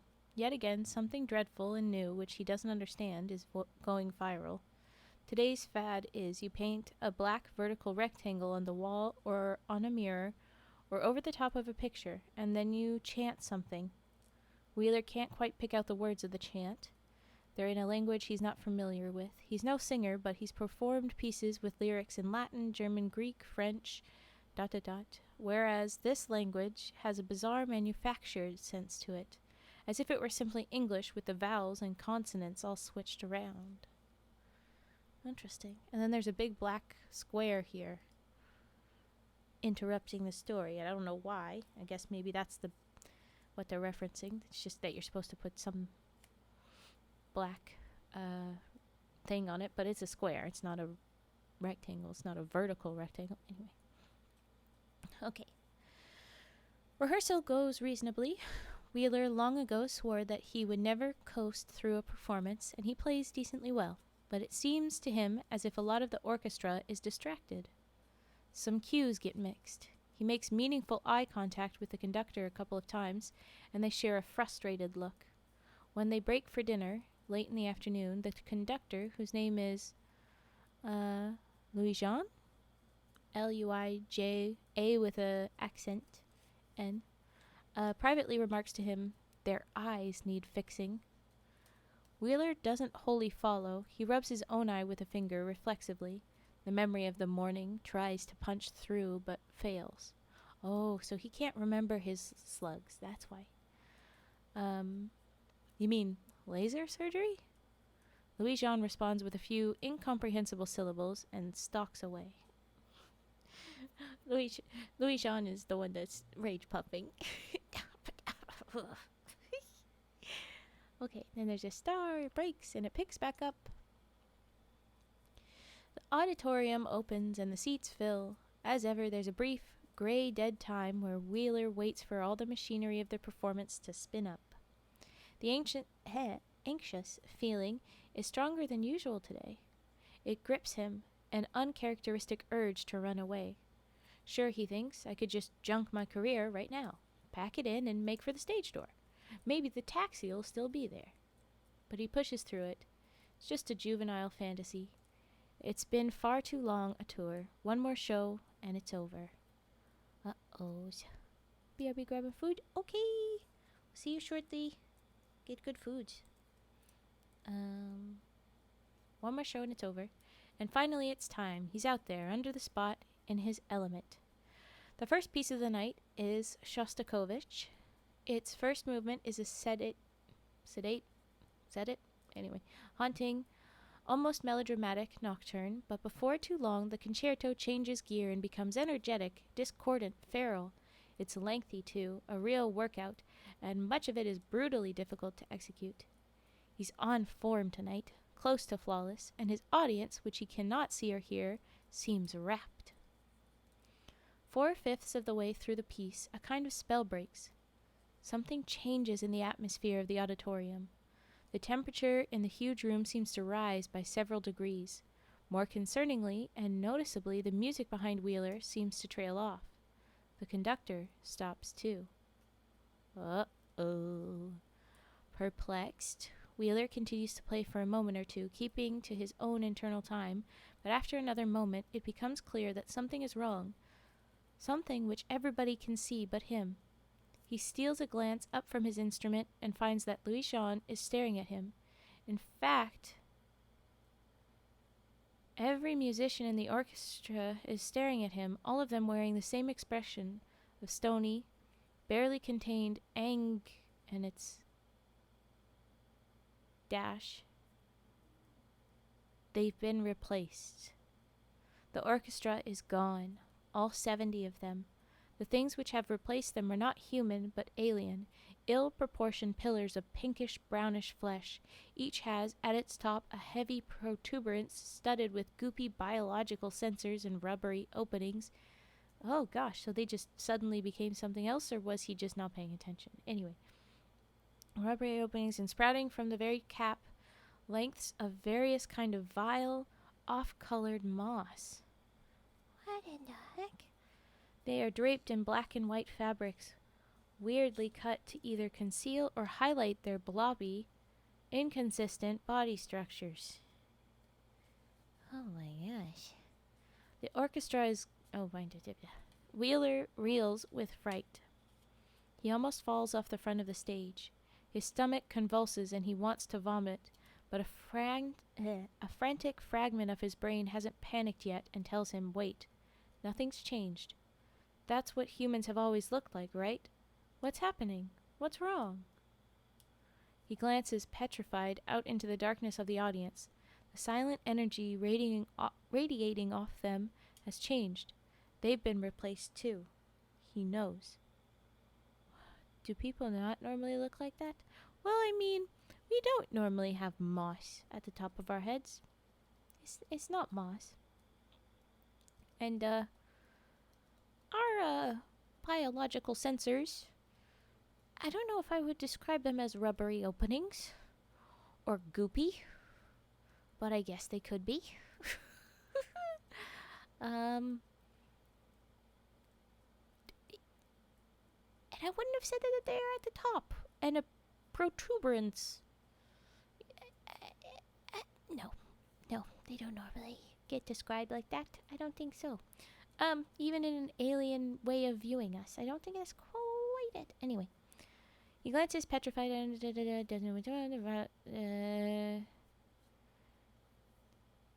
been replaced too, and they know he hasn't. That's what's wrong. He hasn't been replaced, and that's a problem. Okay, so why does he not get replaced? He had the leeches.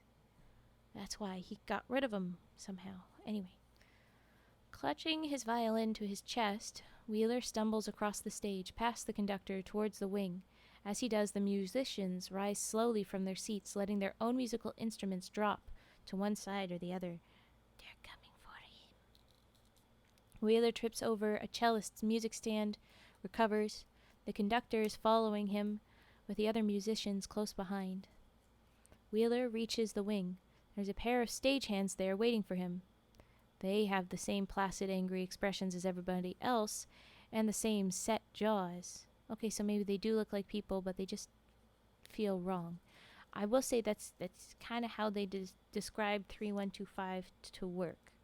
That everyone would be replaced, but it would look wrong. Anyway, okay. Wheeler stops and turns back. His heart feels like it's going to take off. Li-Shan, or rather the biped which used to be Li-Shan, walks right up to him. He's a little shorter than Wheeler, but much heavier set. I am just guessing at how to say that guy's name. I don't know. Okay. A little shorter, much heavier set. Rooted to the spot, not thinking clearly, Wheeler holds his violin up as if this will shield him.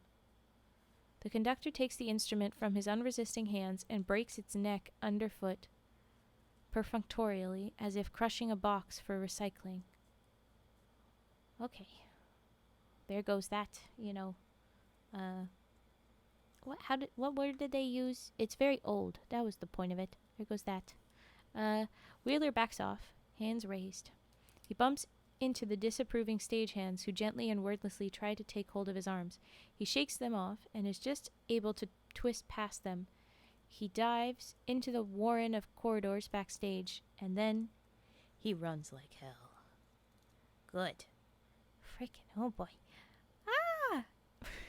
Derpy? Is your name Derpy? Welcome in, Derpy. Thank you for the follow. We have a new tradition where we drop some dancey emotes. whenever there's a new buddy that joins us. And get cozy. We're reading our spooky story. A little over halfway. We're going to keep going. It breaks in the thing. We know that he's taken off running. It breaks, and we pick back up with 4 floors up in some remote, poorly lit corridor which hasn't seen regular use in years. He finds a bathroom. He goes in and throws up. This makes him feel a lot better. He washes his mouth out and then lights a cigarette, quickly filling the tiny space with a haze of smoke. That helps too. Well, if you say so. I don't think that would help me. The adrenaline has run out and his knees are still wobbling from climbing too many stairs, but it doesn't sound like anybody is closely pursuing him. So in this safe moment, he asks himself a serious question. Did I just have a panic attack? He doesn't know what a panic attack feels like, having put so much distance between himself and the stage. What happened there feels like a crazed dream, a paranoid hallucination. But, no. Louis-Jean broke his violin. That part definitely happened. He remembers it with distressing clarity. His relationship with Louis-Jean has never been much more than tepidly professional, but the man was a professional. To vandalize a precious instrument like that would be unthinkable for him or anybody in the orchestra. There is something wrong with everybody except him. Oh, those are cute little guys. Look at her little dance. Go, girly. Go, little demon girly. Okay, sorry. Hi, Divod. We're doing pretty good, I think. Okay. I'm gonna keep going with this. He flicks his cigarette butt into the toilet. Okay. He grips the sink and looks at his reflection. 36% risk? Alright. Okay. Looks at his reflection. What darn yawn. Ooh! Nice and low. That's pretty good. The roll. Pretty good. Alright. Looks at his reflection and his eyes slowly force their way back into focus. Oh gosh. Ugh, I don't like this. Okay. He grips the sink and looks at his reflection. Oh, hi, Brady. We haven't seen you in a minute. Welcome in. He's looking at his reflection, and as his eyes slowly force their way back into focus, he realizes with some alarm that what he is looking at is not his reflection. The mirror above the sink has been sloppily painted over with a tall, black, dripping tentacle. It's giving off heat. Staring at it is like staring into an open oven, and he can hear a dull, grumbling, mechanical kind of noise coming from behind it, like distant, muffled wood chippers. When did somebody paint this over? Okay. Because they said like this hallway never got really any attentions. So, anyway. 4 minutes and 20 seconds. Noise. Well, there you go. You heard them. Actually, Fetch stepped out. Mask. Do you know how to put on emote only? Because it's time for emote only. But you have to have a timer for 4 minutes, 20 seconds. That's how long Brady has requested it. Can you? Yeah, there you go. Okay, here we go. I focused. The weird rectangle giving off heat. Mechanical noise coming from behind it, like distant, muffled wood chippers. Okay, well, you just watch the time from now, then. Okay. He exits the bathroom and slams the door and leans against the far wall, watching the door as if something could very well open it and come after him. There was another one, he suddenly recalls. Another painted block. This one on the wall in his dressing room, right behind his chair, facing the back of his head. He should have seen it in the mirror whenever he was sitting there, but he didn't. And not only that, there was one in his hotel room. It was painted over the picture hanging over his bed. Did the hotel staff paint it? When? Why? Why is he the only one remembering this? Why is he only remembering this now? Dang, okay. The viral video isn't new. Why did he think it was new? It's been circulating for months. For as long as he can remember. forever. And in every venue where he's been on tour, in every city, on windows and billboards, and in small rooms and liminal spaces, people have been painting these doors. There's a second half to each video. He remembers now. He watched it passively over and over and never saw it. Something comes through. It's been leaching into the background of the world for this whole time, in plain sight, and he never saw it, and it's here now. He's having a psychotic break. No, that's not what's happening. Something is trying to interfere with the way he thinks. The block symbol is jammed into his mind. He can't dislodge it. He can't think about anything else. He looks back along the narrow corridor down which he just came. The darkness at the far end of it is yet another dark vertical rectangle. He hears the footsteps of a multitude of people coming from that direction, not running, just walking briskly enough to harry him. He needs to get out of the building, get help. The stage door. And then it breaks. There's a star, and we pick back up again with... He takes a confused zigzag route down to the street level. There's nobody in his way, and the stage door itself is unattended. He cracks it open. Oh boy, this is weird. Oh goodness, what is that? What in the heck are those emotes? My goodness. Well, that's dab, of course, but the biting your own... Or is that biting someone else's arm? Popper. Okay, anyway, alright. Cracks it open. Night has fallen since the performance began. There's a minor road right outside behind the concert hall building, a yellow-lit cul-de-sac with a loading bay and some unattended trucks.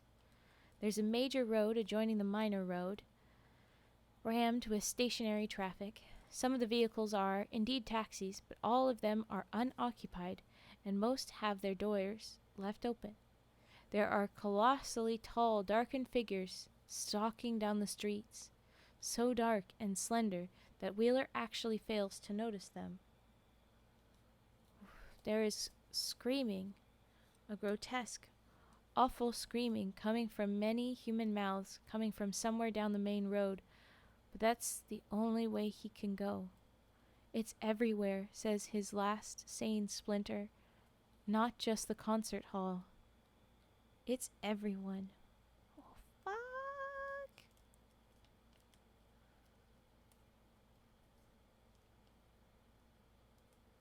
Oh my gosh, sorry. Oh my gosh. I'm skipping ahead accidentally, but oh my gosh. Okay. As he creeps towards the main road, someone, another occupied former human, pokes their head around the corner, then calls to others in the strange language, pointing him out.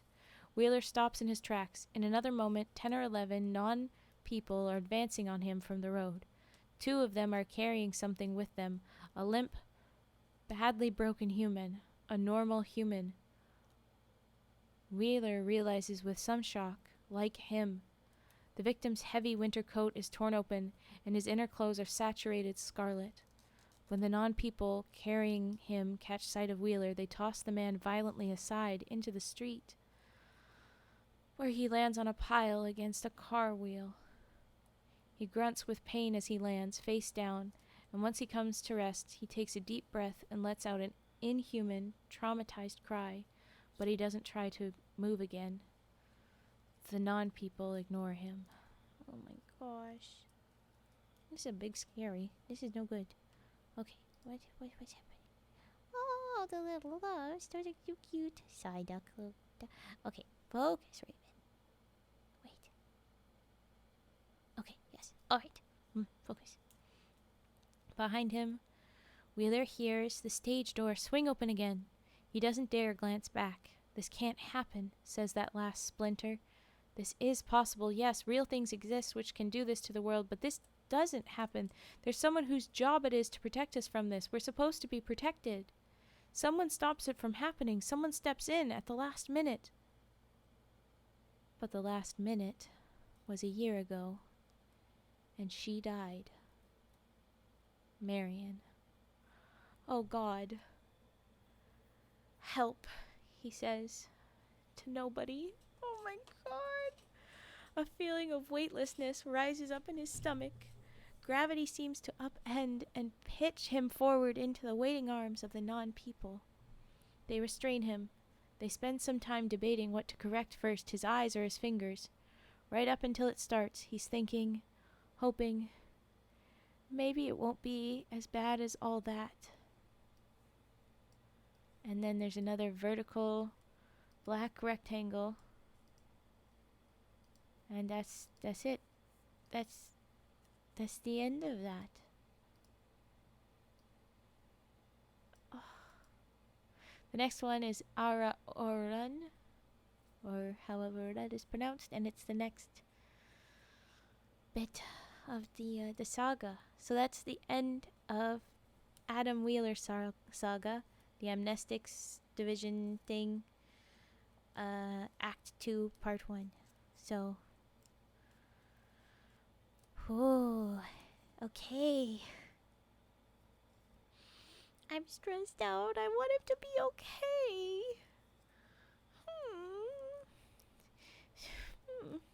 Okay.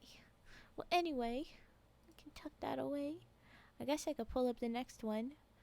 The next story in this is the Ará Orún.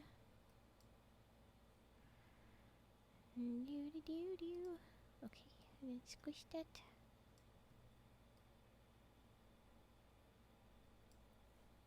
Alright. Everything's going just a little bit slower then. Okay. Actually, I don't want to attack back. Good. Oh, yes, the good thank you, welcome since. Ooh. Oh. It picks up right from where we left off, which is awful. It says previously, and you can click on the previously. And it takes us back to that page, but yeah. Thank you, Squelch. What? Why you say Squelch? Or you think you got more distracted with the emotes? I don't know. Yeah, maybe. Partially. Okay. But yeah. Oh goodness. Okay. I'm scared of the next section of story, but I also don't want to be done yet. Like, I wanna read till he gets back to Marion. Does SCP stories ever end kind of happy? Is that possible? Is that physically possible? Don't worry, my community made me half this made just in case I forget to read, so if she gets off track, we can just shut up and read. Half, not half. Bloody hell. I love that. That's a great one. Shut up and read. Little dance for you to be brave. Thank you. Well, I mean, right now, it's supposed to be our trigger break.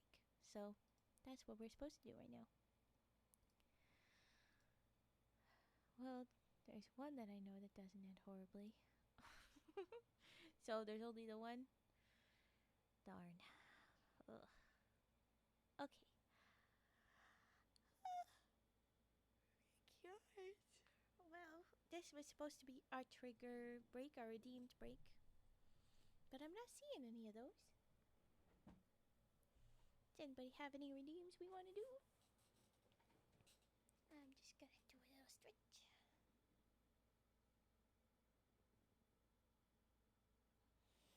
Okay.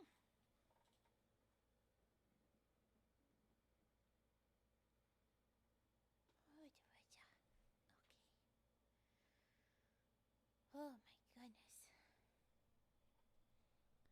It's a heavy one. Let's go ahead and scoot that there. Page ruffling. You got it.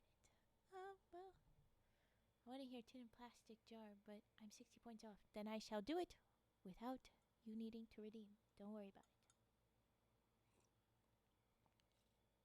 And card dealing, and dice, and kalimba? Well, now there's more than enough redeems. My goodness. Got very quiet. It did get very quiet in here. Everybody was very eagerly listening. I like it. It's good. Okay, we'll start with page ruffling.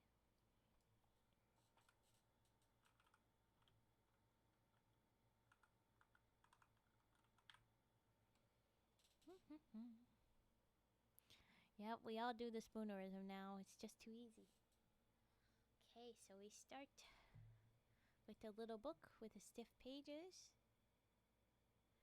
And then we go to the big fluffy book.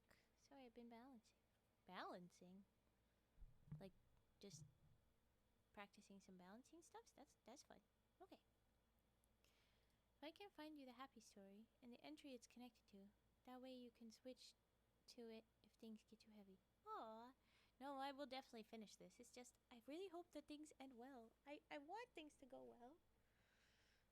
I'm reading it with high hopes, but very aware that I should let go of hope. Okay, here's our page ruffling. Here we go. Oh, wait. There we go.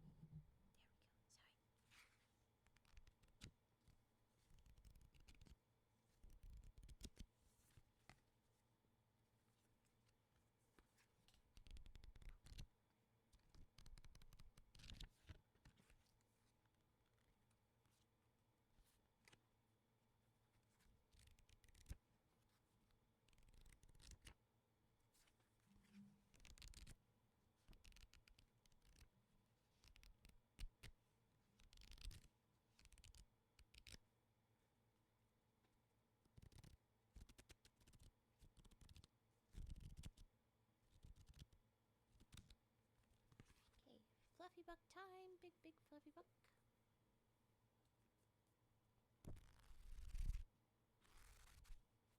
Oh, whoa. Why is my volume way down? My goodness. Why? Can you hear me now?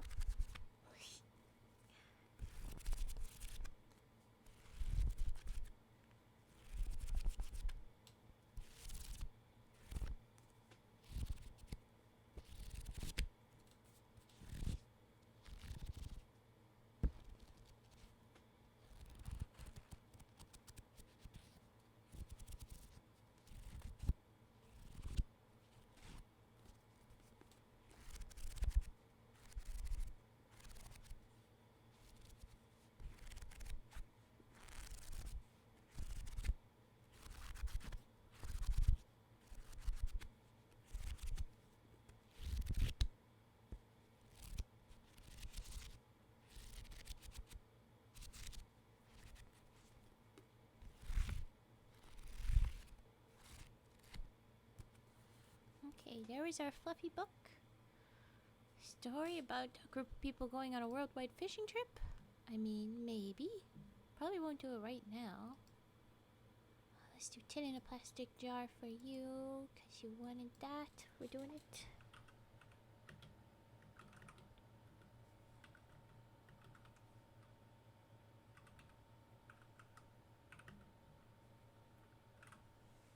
Okay.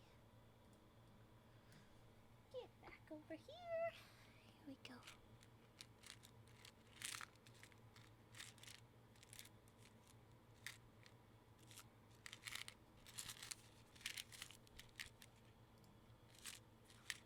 Oh, yes. Okay. I have to run an ad.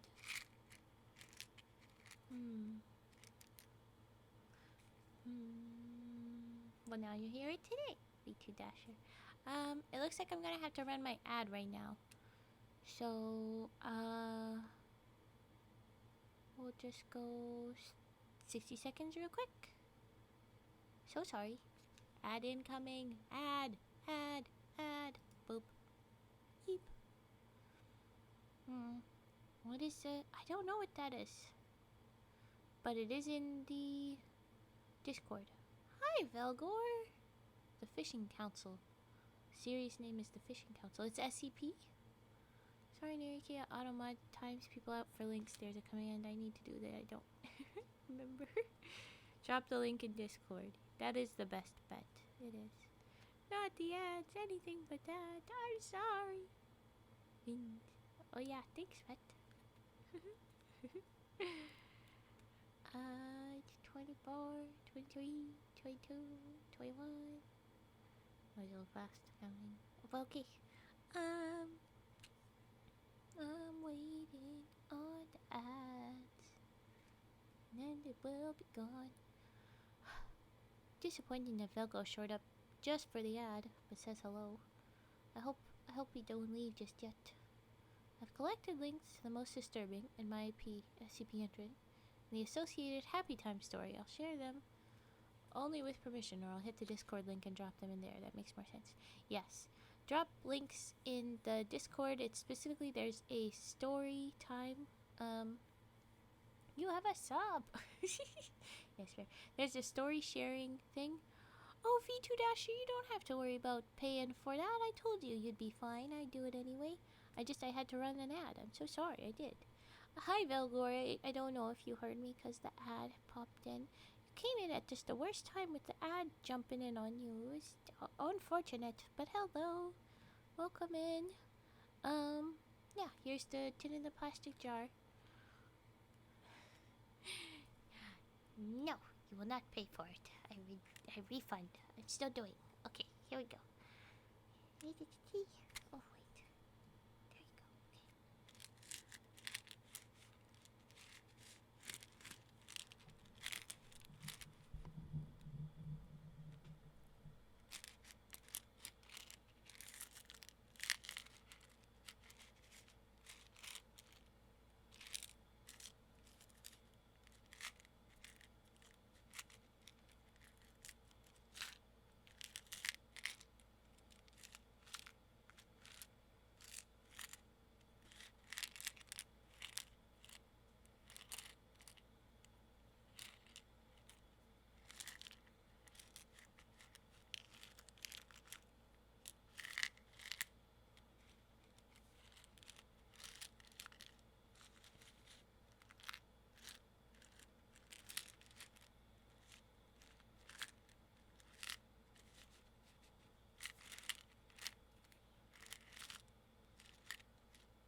You say it sounds like tin in a plastic jar, but does it? Mayhaps. A little bit.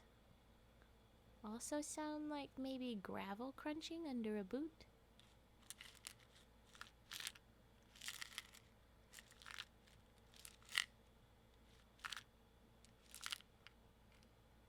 Can you hear it?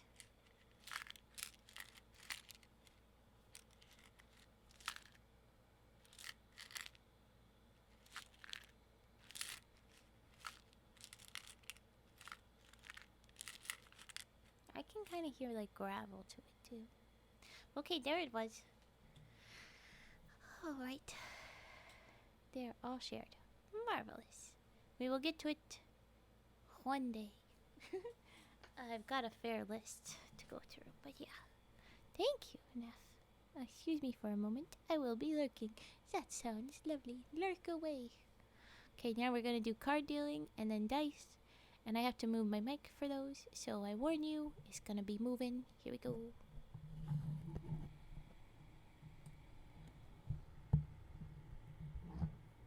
Only a little noises. It's pretty good.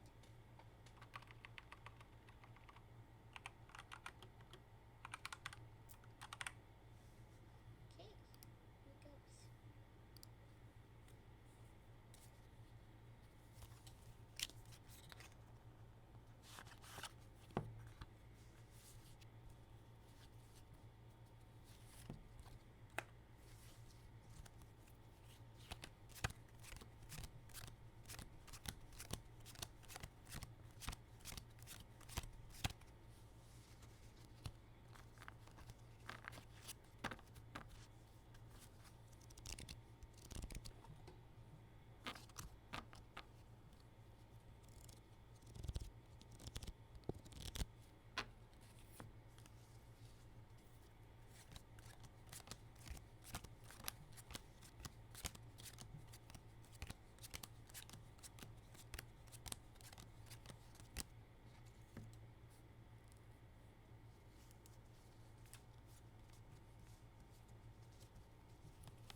Okay. I can't really be heard as clearly as normal because I'm still in a little different spot for the mic. But thank you for the follow, CJL. I'm guessing that's how I should call to you, or maybe it's CJI, but I think it's CJL. Welcome, welcome. Thank you for the follow. We have a new tradition here where we drop a little dance emote for every one of our new followers. So thank you. Small Town Writer D. Thank you. Thank you so much for the follow. Yeah, thank you so much for the follow. Small Town Writer D. Here's your little dancies. Dancies. Yeah, so it is tea. Everybody give the little welcome dancies. Thank you. Yay. And, oh, look at the cutie. Look at that cute little wave. Okay. And then for Brady, your little... You like those for the casino feeling? I just got an idea, so that would be fun. Maybe we have a theme casino night where we do a little moment where it's just casino theme things. We can have keys, somebody is walking through security. We have coins, we have dice, we have dealing, we have page, ruffling, floofs. I think it would be cute. I do love these little bats. They are very cute. Look at that. Okay. It's dice time. Here we go.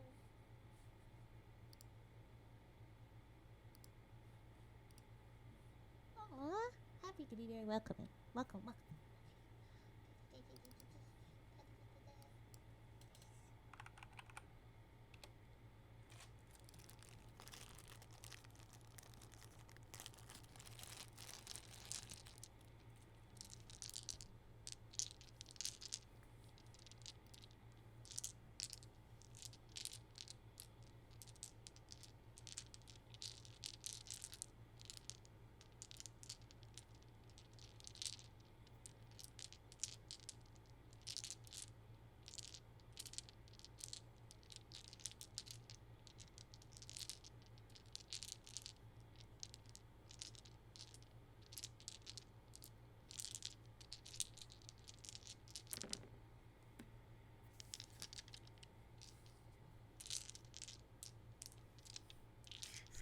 That sounds perfect, Tetra. And the answer will always be yes.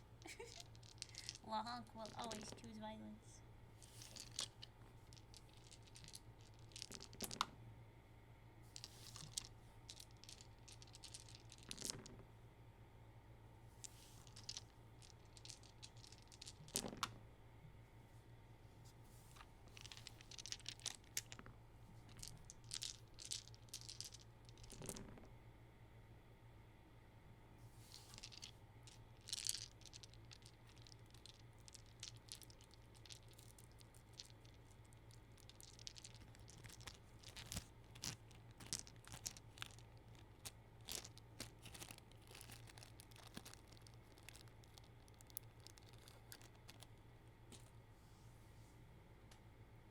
Okay, I'm gonna move the mic back. I warn you if it makes noises. I'm warning you now. Oh, I heard a pop. I heard a big bad pop. I hope everyone got a proper warning and was protected from pop. I am so sorry. Honk would shoot us. Not violent, specifically to mess with us. That is a possibility. That is a true possibility. The violence of creating a problem is more of the violence that they would choose. Oop, pop. You did get the pop. Ah, I'm so sorry, you guys. I mean, the bunker who shall not be named. Close enough. Okay, and now it's gonna be some kalimbas. Just one song. Okay. Let's do kalimba time. Get back over here. Still here? Model, why did you freak out? What the heck, Model? I don't know what's going on with that. It's so broken sometimes. Sorry again about that pop. the new mic is on its way. I should have a better situation soon. I promise. Alright, so let's go with this one. Alright.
Now give us your freaking cheese! I saw you guys. Don't think I didn't notice. I noticed. I just had to finish the song. Ah! Bye! Hello, welcome in. You're singing along. Bye! Hi, guys. Welcome in, everybody. That's why Velgor was here, being a little spy, wanting to see if you guys were good to raid over. I should have known. Oh my goodness. Hi. Hello, every one of you raiders. Welcome in. Get cozy. If you have to go, that's good too. Go look after yourselves. And bye. Of course, feel free to go and look after yourself. You do not have to be here. But hi. Hello. Night Raven. Good night, Millennial. Hello. Headpads. Aw. You gonna go bed? Go bed. You go ahead. Go bed. Run away. Ooh, new follows. Okay, so we have a new tradition here for our new followers now. We do a little dance. So everybody want to drop a dance emote? Cause that's what we're gonna do. You're gonna drop a dance emote for Zeneralia. Is this how you say your name? I don't know. I'm guessing. But welcome and thank you for the follow, Zeneralia. And drop your little dancies. Dancy mice. Dancy frogs. I've been doing the 7 TV emotes specifically. Oh, get back here. Where did you guys go? I've been enjoying the little rainbow parrots, but here's a couple of Frau Boogie Frau. Boop, boop, boop, boop, boop, boop, boop, boop. Yeah, okay. But welcome in, you guys. Hi. We're about to start up on the next section of some SCP Saga. It's intense. DewOnTheGrass recommended it. That's the frickin' parrot. That's who it is. Fett found him. Bye says hi, everyone. Hiya, bye. That's the parrot that I've been trying to do. I made so many s'mores. You made s'mores tonight, and please have some. I would love to have some. Gimme. I was gonna try and make cookies today, and I didn't get around to it. So yeah. But hi. Oh my gosh. Okay. Welcome in. Thank you for trusting us with the rats. Yes. Sorry. Sometimes, because it's Vi especially, I forget what I'm supposed to say. And thank you, mods, for reminding me of the things I'm supposed to say. Thank you for trusting me with your community. Welcome in. Look after yourself if you need to go get snack or bathroom break or just head off to bed and get things done. It's all good. But it's Vi, so I can be like, hey, Vi. Oh my gosh, hi. It's my girl. Yes, also the viewers, but I'm like, I immediately just get excited about Vi. He's my friend. Where was my brain? Oh, yes, we have very little brain power today. We are full bred. Raven, you made s'mores? Rage puffing? That wasn't rage puffing. That was just overexcited noises. It's all good. You don't have to say anything. Just put the cheese in the bag because it's a cheese heist. Brie, preferably. All I have is marbled cheddar slices, but you can have those. I was gonna make grilled cheeses. Well, I guess I'll just give them to the rats. Always remember to say please and thank you. Always wash your teeth before bed. Wash my teeth, not brush them? That sounds scary, Bratty, you sound like an alien that's piecing together how to human from other humans. But okay. You can have our cheese, but only if you give us lily pads. Honk has been taking the ones we had. It's true. That's the one I have in my fridge, lol. Marble cheddar. We got too much. Yes, the spidey points.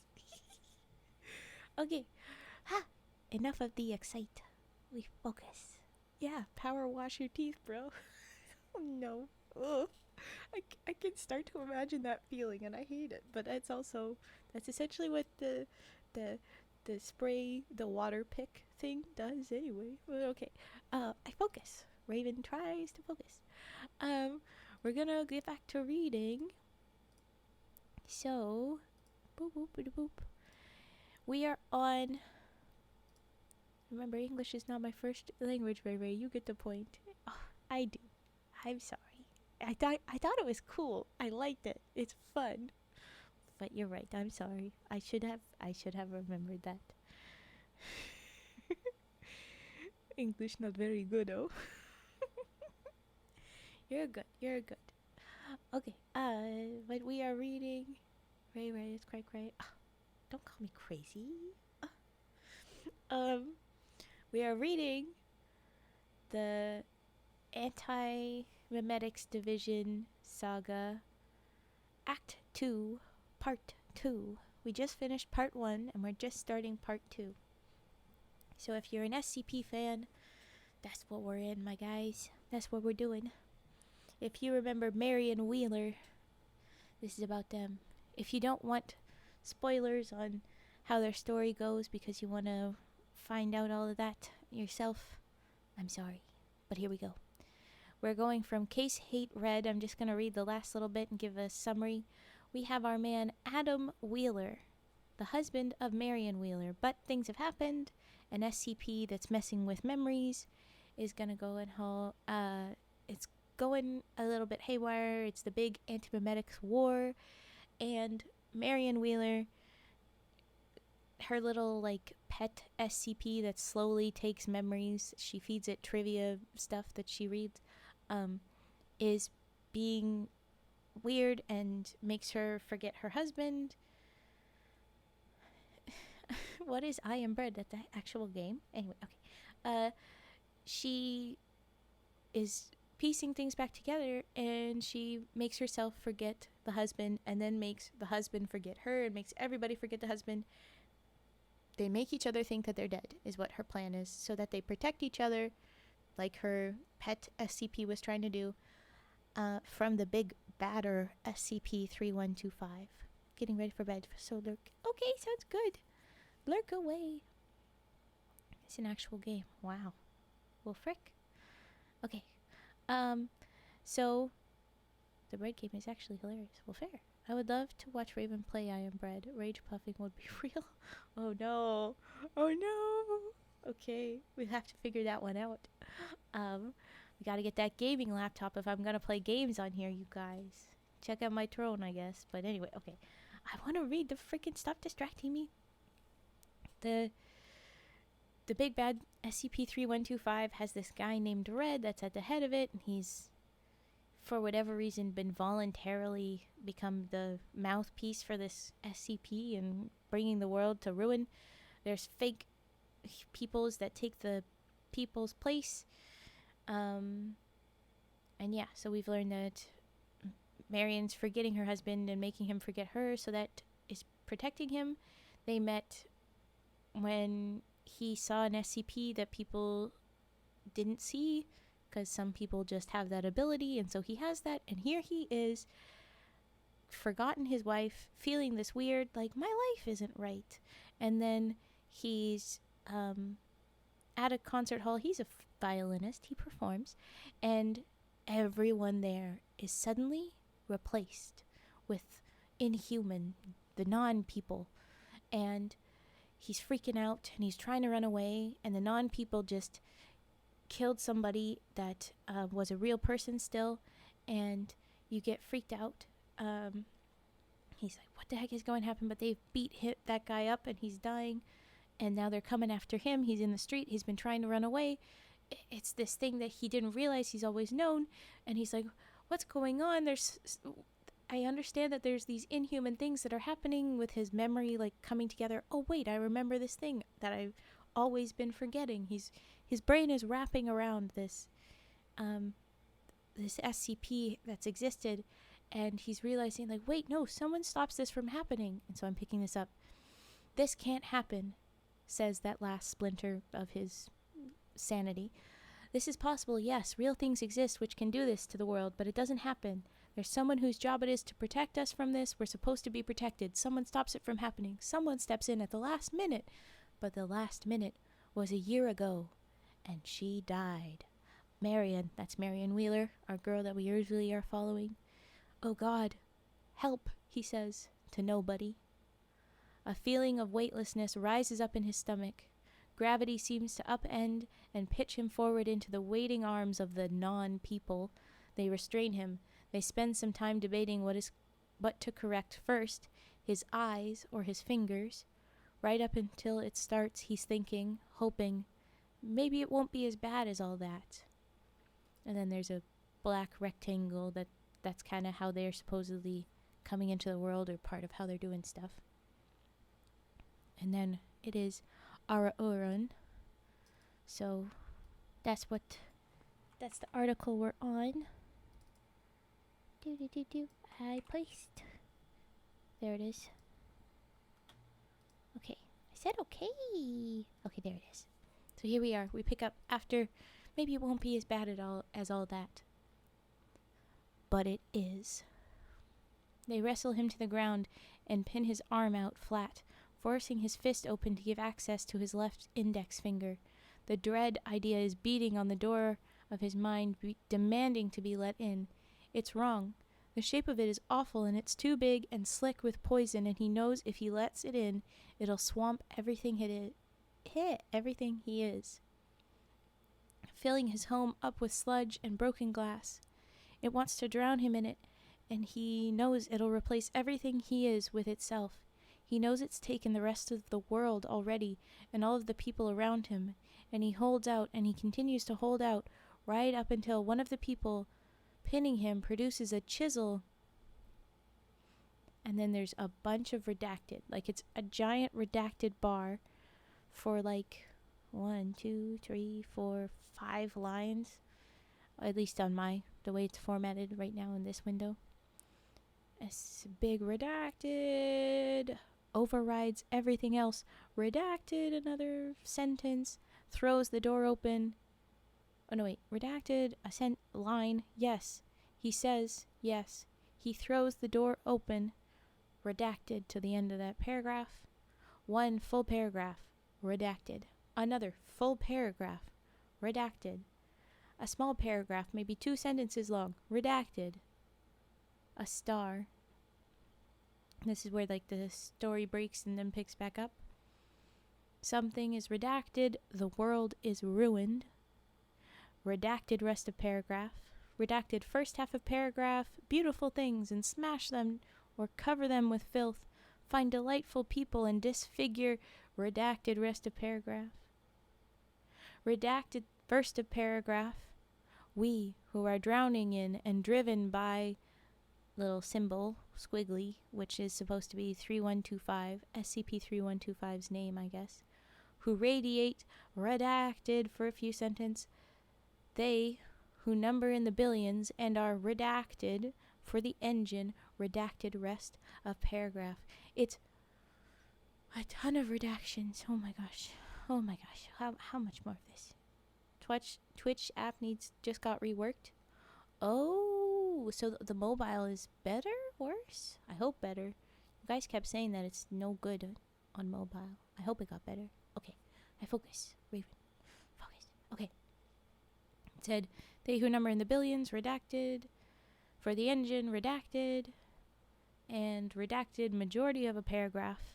And then in the center of the city, redacted, where people can be fed in and the door locked. Redacted, irreversible, redacted rest of sentence. Oh my goodness. This is just chaos. Okay. Redacted first few sentences. Intact and watching. Redacted paragraph. Splinter of Adam Wheeler. Oh, sorry. This last splinter of Adam Wheeler. Redacted. Starts to work against that which it knows to be wrong. Do we have hope? Okay. Small redacted paragraph. Beginning of redacted paragraph. A ray up there. A narrow yellow nourishing sunbeam. He follows it. Redacted over the top of the walls. Redacted and out of the city. Redacted. Redacted paragraph. I mean, yeah, really? But anyway, I'm still going to try. Oh, it picks back up. We can start to read again. Hold on. So he's trying. He's doing this. Redacted paragraph. Redacted away from the core. Redacted. A kind of thread unravels behind him. An infestation. Redacted. A black slug drops from his tear duct, falls to the asphalt, and shrivels. Redacted. And then it's a star. So it's another break in the story. But it does look like it picks back up. We actually do get to see things again. So the deal there, what I didn't say is that this last story that we read, where he was in the orchestra and everybody was fake, his day started with him rubbing his eyes and a black slug falling out of his tear duct, and then he looked in the other eye and used tweezers to pluck out a different one out of the other eye, and he was like, huh, and then just moved on. But we realized he forgot about them because that's how that worked. But yeah, so the black slug falling out is what must have released him. He's got himself back again, it seems. So we pick back up, and I can read story again, I promise. There is actual words, full paragraphs without any redactions. So here we go. I'm guessing they did it just because, like, when he was out of it, all the horrors were just too bad. So, unfortunate. But okay. He regains consciousness on a hard, scrubbed floor in a wide, cool corridor. He is lying against one wall of the corridor, as if tossed there like a rag doll, with his back to the wall, and his right arm stretched out, clenched into such a tight fist that his finger joints are hurting. He releases the fist, gasping. Disoriented, aching, he rolls and plants his other hand on the floor, and it's then that he discovers what's happened to that hand. Uh-oh. Uh-oh. Okay. Oh, hey! Welcome. Thank you for the follow, Ginger Ninja. Fun name. Let's drop some dance emotes for you. Which dance emote am I gonna use? I'm gonna use this little froggo. Do. Hee hee hee. Welcome. We have a new tradition that we do little dance emotes when someone's new. So there you go. But I'm gonna focus and keep reading. Oh, thank you, Fed, for doing the dances, especially with Vi's little dance. Okay. Where am I? Oh, I should say another bit of reference as we're about to go into this. We met the guy that was the puppet for the SCP through one of the Foundation task force people, and basically how that story said is that the guy couldn't see his hands. It was basically like he couldn't remember his hands. His arms ended in stumps. He doesn't know that he could be using his fingers. He physically get his brain to wrap around that. So, like, I think what we're about to see is that he just hasn't quite made his way away from that, or it could be very literal that he's lost them. I can't tell. We're going to find out. But here we go. He reacts as he must react. He clutches the stubs where his first 2 fingers were and screams and cries hopelessly at the echoing building. Nobody answers him. The last thing he remembers, he was playing Shostakovich. That was the orchestra things. He was flying through it, unimpeded. In his mind, he can hear what he was playing, note perfect, right up to the instant the memory cuts off, and he can't think of what comes next. Instead, that last incomplete snippet of music goes around and around in his head, abruptly ending mid-note and slowly fading back in again from a few seconds back. An earworm. He can't jolt himself out of it. He's a stuck record. He can never play again. Oh yeah, 'cause he's lost his fingers. He can't ever play again either. Oof. He tries to make the right shape with his remaining fingers. His hands won't do it. He rubs his eyes with his good hand. He feels like garbage.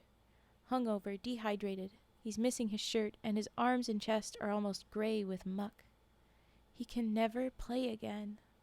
So I think he really did just lose 2 fingers instead of stubs, but it says, I saw the word stubs, and I wanted to give that context that did happen with the other guy, so who knows. He can never play again. He sits there, huddled for a long while, being small and unhappy and lost. He knows he's going to have to move eventually. He's working his way up to it. He looks up the corridor, eyes gradually recovering. He can see all right without his glasses, as long as he doesn't have to do much reading. He's in a school. There are notice boards, banks of lockers, a rainbow mural. The place is deserted and silent. Missing shirt and hand. Is he missing shirt? How did I miss that? He's missing a shirt. You're very right. Yes. My brain just caught the second half of that sentence with arms and chest almost gray with muck. I don't know. I can't tell you why. Okay. Bread brain. That's why. He sits there, huddled, notice boards, place is silent. There's a dull red light coming through the windows in the classroom doors on the far side of the corridor, suggesting that the sun is low on that side of the building, rising or setting. He has taught one-off music lessons in 1 or 2 schools, but he doesn't recognize this one. With some unease, he examines his bad hand. The stumps of his fingers are lumpy and uneven and have healed badly. Ugh. A mass of scar tissue and scabs, and no stitches in sight, as if the digits were removed with great imprecision, hacked off, or bitten off. It troubles him that he can't remember. His memory is normally so sharp and clear. He thinks he's thinking clearly, but when he concentrates and tries to access the lost time, something in that gap pushes him back, a fierce, red heat. It occurs to him that though his severed digits have healed very badly, they have healed. They certainly aren't bleeding, although there's a continual ache. How long would that take? How much time has he lost? What the hell happened? Way down the corridor, away from the classrooms, an office door is standing ajar. In that office, a telephone starts to ring, and then it breaks and picks back up. The office is poky and dimly lit, piled high with paperwork. 2 small desks, battered office chairs. He finds the ringing phone and picks it up. Sorry. Hello. The voice is synthesized, female. Mr. Wheeler? Yes, who's this? With a measured tone, the robotic voice replies, Mr. Wheeler, you have been sick for an extended period of time. I will be pleased to answer all of your questions soon, but not now. There is a woman in room W16. She is dying. I'm not a doctor. I know. There is nothing you can do to save her. Nevertheless, you must go to her. Now. I feel like I'm not the best person to do that. I'm not in the best place today. It has to be you. There is no one else. Who is she? There is a pause. It is as if the entity on the other end of the phone is unable to choose her words. She is significant. Go now, please. She does not have much time. I don't like this. I don't like this at all. I don't like this. This is a bad sign. My poor Wheelers. I know, shush little bro, just go to her. Okay. Wheeler is at a loss. He doesn't seem to have the strength to not do what he's told. He doesn't have any other direction to go in. The phone handset is corded, or he'd take it with him. He frets a little about not being able to take it with him. You'll still be here? Yes. He leaves the handset off the hook. He goes back along the silent corridor.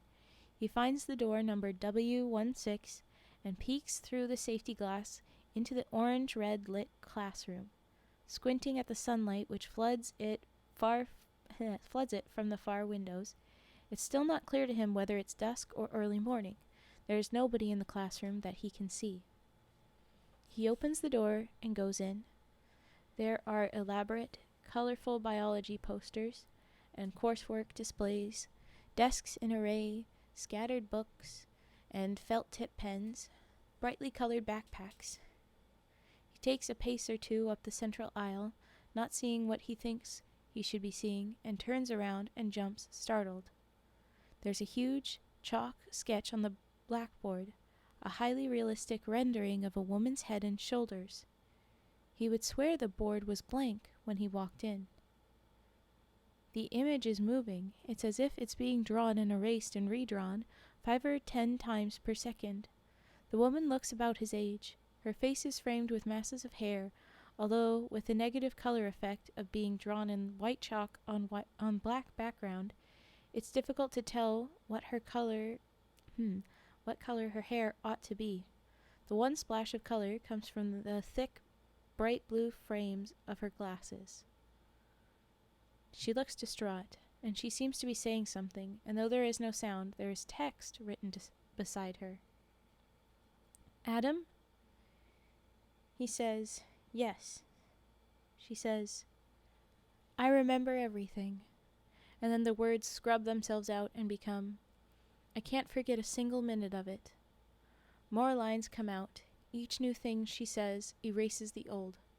I know everything he did now. I was blind and he ran rings around me. I made mistake after mistake. He killed everybody I love except for you. This hurts. Hi, Darkstorm down. You all cozy. Oh, gosh. Okay. After this, her lips stop moving. The last phrase lingers for longer than the others before scrubbing itself blank. Wheeler spends a long moment absorbing the final statement, turning it around, trying to figure out where, if anywhere, it slots into his life. He has never seen this woman before. But... ... Is that true? He studies her features, and his memory cycles around, and he unearths something deep and significant in his past. A bizarre encounter he hasn't devoted thought to in what feels like a century. Her. That one time at the hospital, remember? You gouged a chunk out of your foot backstage after a show. You spent half the night in the emergency room, and she was there, and you got talking. God, who was she now? Okay, so that's not actually how that went going, but, that's how his memory wrapped itself up, I guess. Aw, thanks, Darkstorm. Okay. Government agent. Or at least in that sphere. She was unreal. On a whole other level from me. Tough, beautiful, skilled, sharp like a sapphire, We talked about music, film scores, and the trash which passed for and the trash which passed for TV, sci-fi those days, and David Lynch. It was ... Well, you don't know that early, but ... It was promising. It was love. Okay. But nothing happened. They patched up my foot and we never went anywhere. Did we? Marion, he breathes. He's almost got it. He holds a hand up, fearful, as if motioning for her to stop. No, this can't be. And she interrupts, I guess. I sent you away because I was trying to save your life. He remembers. It reconnects all at once, the years upon years of inextricable shared life. There's too much energy there. It crashes through him violently. It's like grabbing a frayed electrical line. It's like being shot. He stumbles backwards, disbelieving. He never imagined how much he was missing. No. Marion. I'm gonna hydrate. Thank you for the hydrate and stretch there, Dark. I will go ahead and do that. Hydrate, stretch. Okay, so it says, no, Marion. And it didn't work, she says. What happened to you? I should have been there. Oof. Okay, I should have been there. She's writing. And he ruined the world, and now you have to live in hell. He says, where are you? Someone said you were dying. She interrupts. I'm already dead. I'm the memory. But now the memory is dying too. He's found his way into heaven, and he's ruining it, like the earth. Oh my goodness. Stretches. Okay. What do you need? I'll stop him. I'll help you. I'll do anything I can. I love you. Oh my god damn it. This isn't fair. She says nothing. After a moment or two, Wheeler realizes that her image is frozen. He goes up to it and peers at the chalk work. Hesitantly, with his right hand, he reaches out to the heavy chalk shading of her hair and touches it with one finger. He leaves a dark dot. The chalk dust is real, on the board and on his finger. She's just a drawing. Yes, this is an SCP story. Oh my gosh. Memory is the key. Do you know this, or are you just theorizing? She's gone. It's all gone. He blacks out. What? Okay, so then it breaks again, and it picks up. It picks back up. Let's fix my headphones again. Picks back up with. You jealous or something, Raven? What? I'm saying it's not fair that they're doing this to them.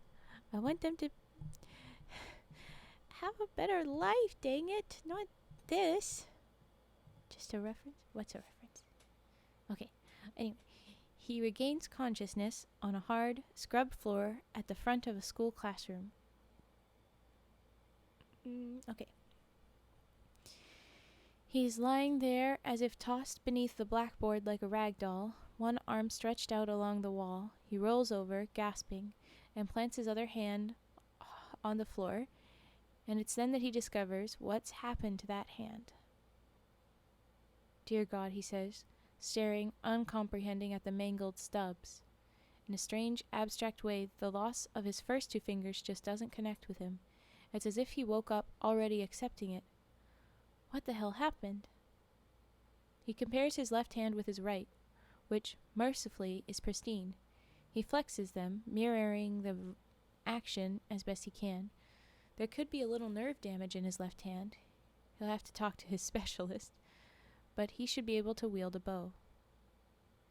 I suppose I'm playing left-handed from now on, he says to himself. Good God, how long is it going to take him to get to the same level of proficiency? A good while. Last time it said that he wouldn't even be able to play at all, but that's kind of what I was thinking, that he would play the other way, but I don't know. Okay.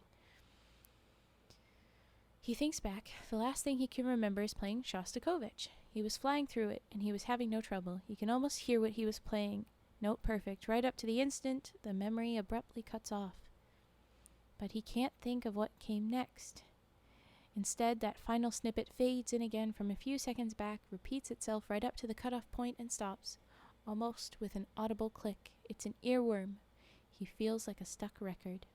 And now we're listening to that record just on repeat. Oh, look at us. Okay. So he does what he always does, hums a different song to replace it, which is apparently very effective.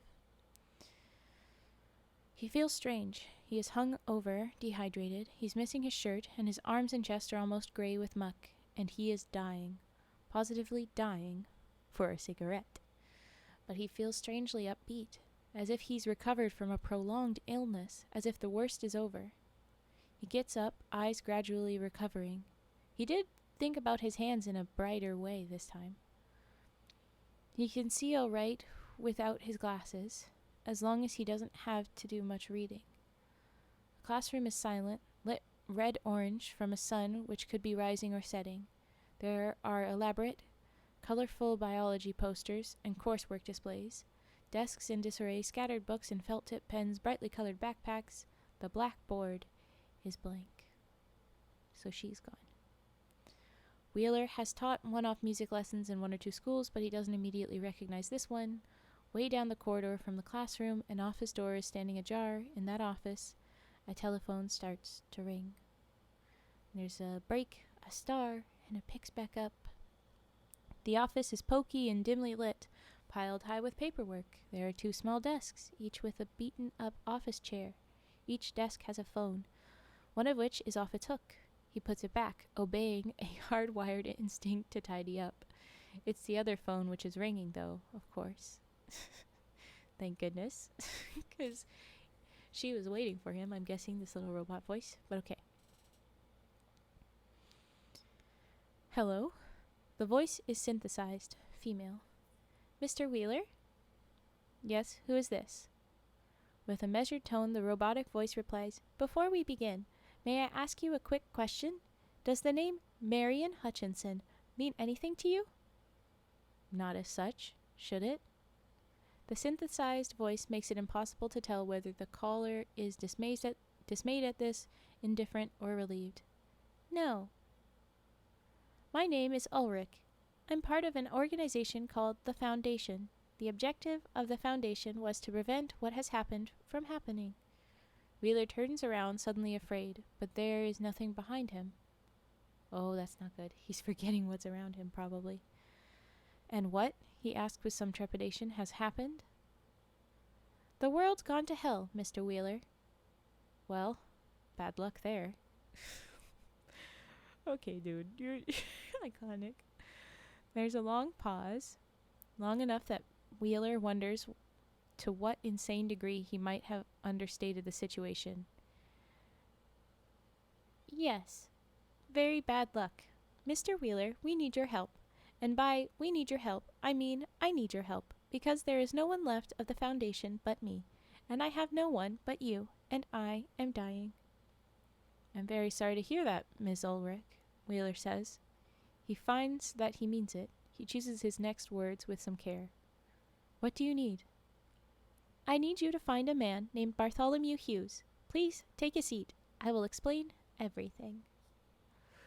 And that's the end of that one. Da da da da. Which is well timed, because we are going to have to wrap up the stream. It is that time, folks. I'm sorry. I know all of you that rated in with Vi, you're like, and now we gotta go somewhere else. That or you're already asleep and you don't notice anything that's happening. But, yeah. Okay. That was the next one. I have a little bit more hope at the end of that. It looks like he's healing. We had heard a few times that Ms. Wheeler has a very robotic voice, and there's a little piece of me that wonders if maybe actually this is her and not really just a robot. So I'm a little like, could she be not dead? Maybe? Did they have to like fake it so that it would like erase his brain of things? I don't know. But anyway, it looks like he's gonna be okay. It looks like he's like actually recovering, so I'm excited about that. I don't know. Okay. you, Devon. Ah! We have another new follower. So let's drop some dances. I'll drop this frog. Boop, boop, boop. Welcome in. We have a new tradition that we drop dancey emotes whenever we've got a new follower. So thank you very much, Puppet Master 634 for the follow. Welcome, welcome. Nini is on if we need a raid target. I think that's good. Ending. Yeah, we're ending. Sorry. But I will be back next week and we will be reading more of this saga. I'm very excited. I don't know what all else we'll do because we usually do one thing and then another thing between the two different streams. But yeah, it is that late, Darkstorm. Yeah. Oh, by the way, someone you took a bullet for the other Darkstorm earlier today. Someone was like gonna give them a slap, but then they said Dark and it was your name, and so you took a bullet for them. and it was silly. It was fun. Anyway, okay. Looking forward to seeing where it goes. Yes, me too. Oh, everybody have a good eep. Okay. We're headed to Nini, right? Nini Starlight is here. So I think that's where we're going. That's who you were recommending, correct? I'm assuming. I'm going with it. We're gonna raid over to Nini. So let's get ready to go. There's 2 Darkstorms? There's probably many more, but that's the ones that hang out with us. Okay. Thanks everybody for being here. Thank you so much. Thanks for the new folks. Thanks for the returning folks. Thanks for everybody that falls asleep. I feel honored. And I made 1, 2, 3, 4, 5 cranes while I was hanging out, but I'm gonna make another 5 because I like to put them in the basket in 10s so that there's a solid 80 in there. Anyway, okay. Here's our raid messages. Copy them up. Boop-a-doop. Nearly yes, good. The raid one, the first one with the emotes, if you have the emotes. If not, grab the one with the hearts. And let's get ready and go. Doop boop boop a doop boop. Oh, come on. These little things. Ah, there it goes. It's loading now. Oh, she's got such cute friends with her little buddies. Okay. Alright. Everybody eat well. Take care. Bye-bye. Let's go. Wow. You raided.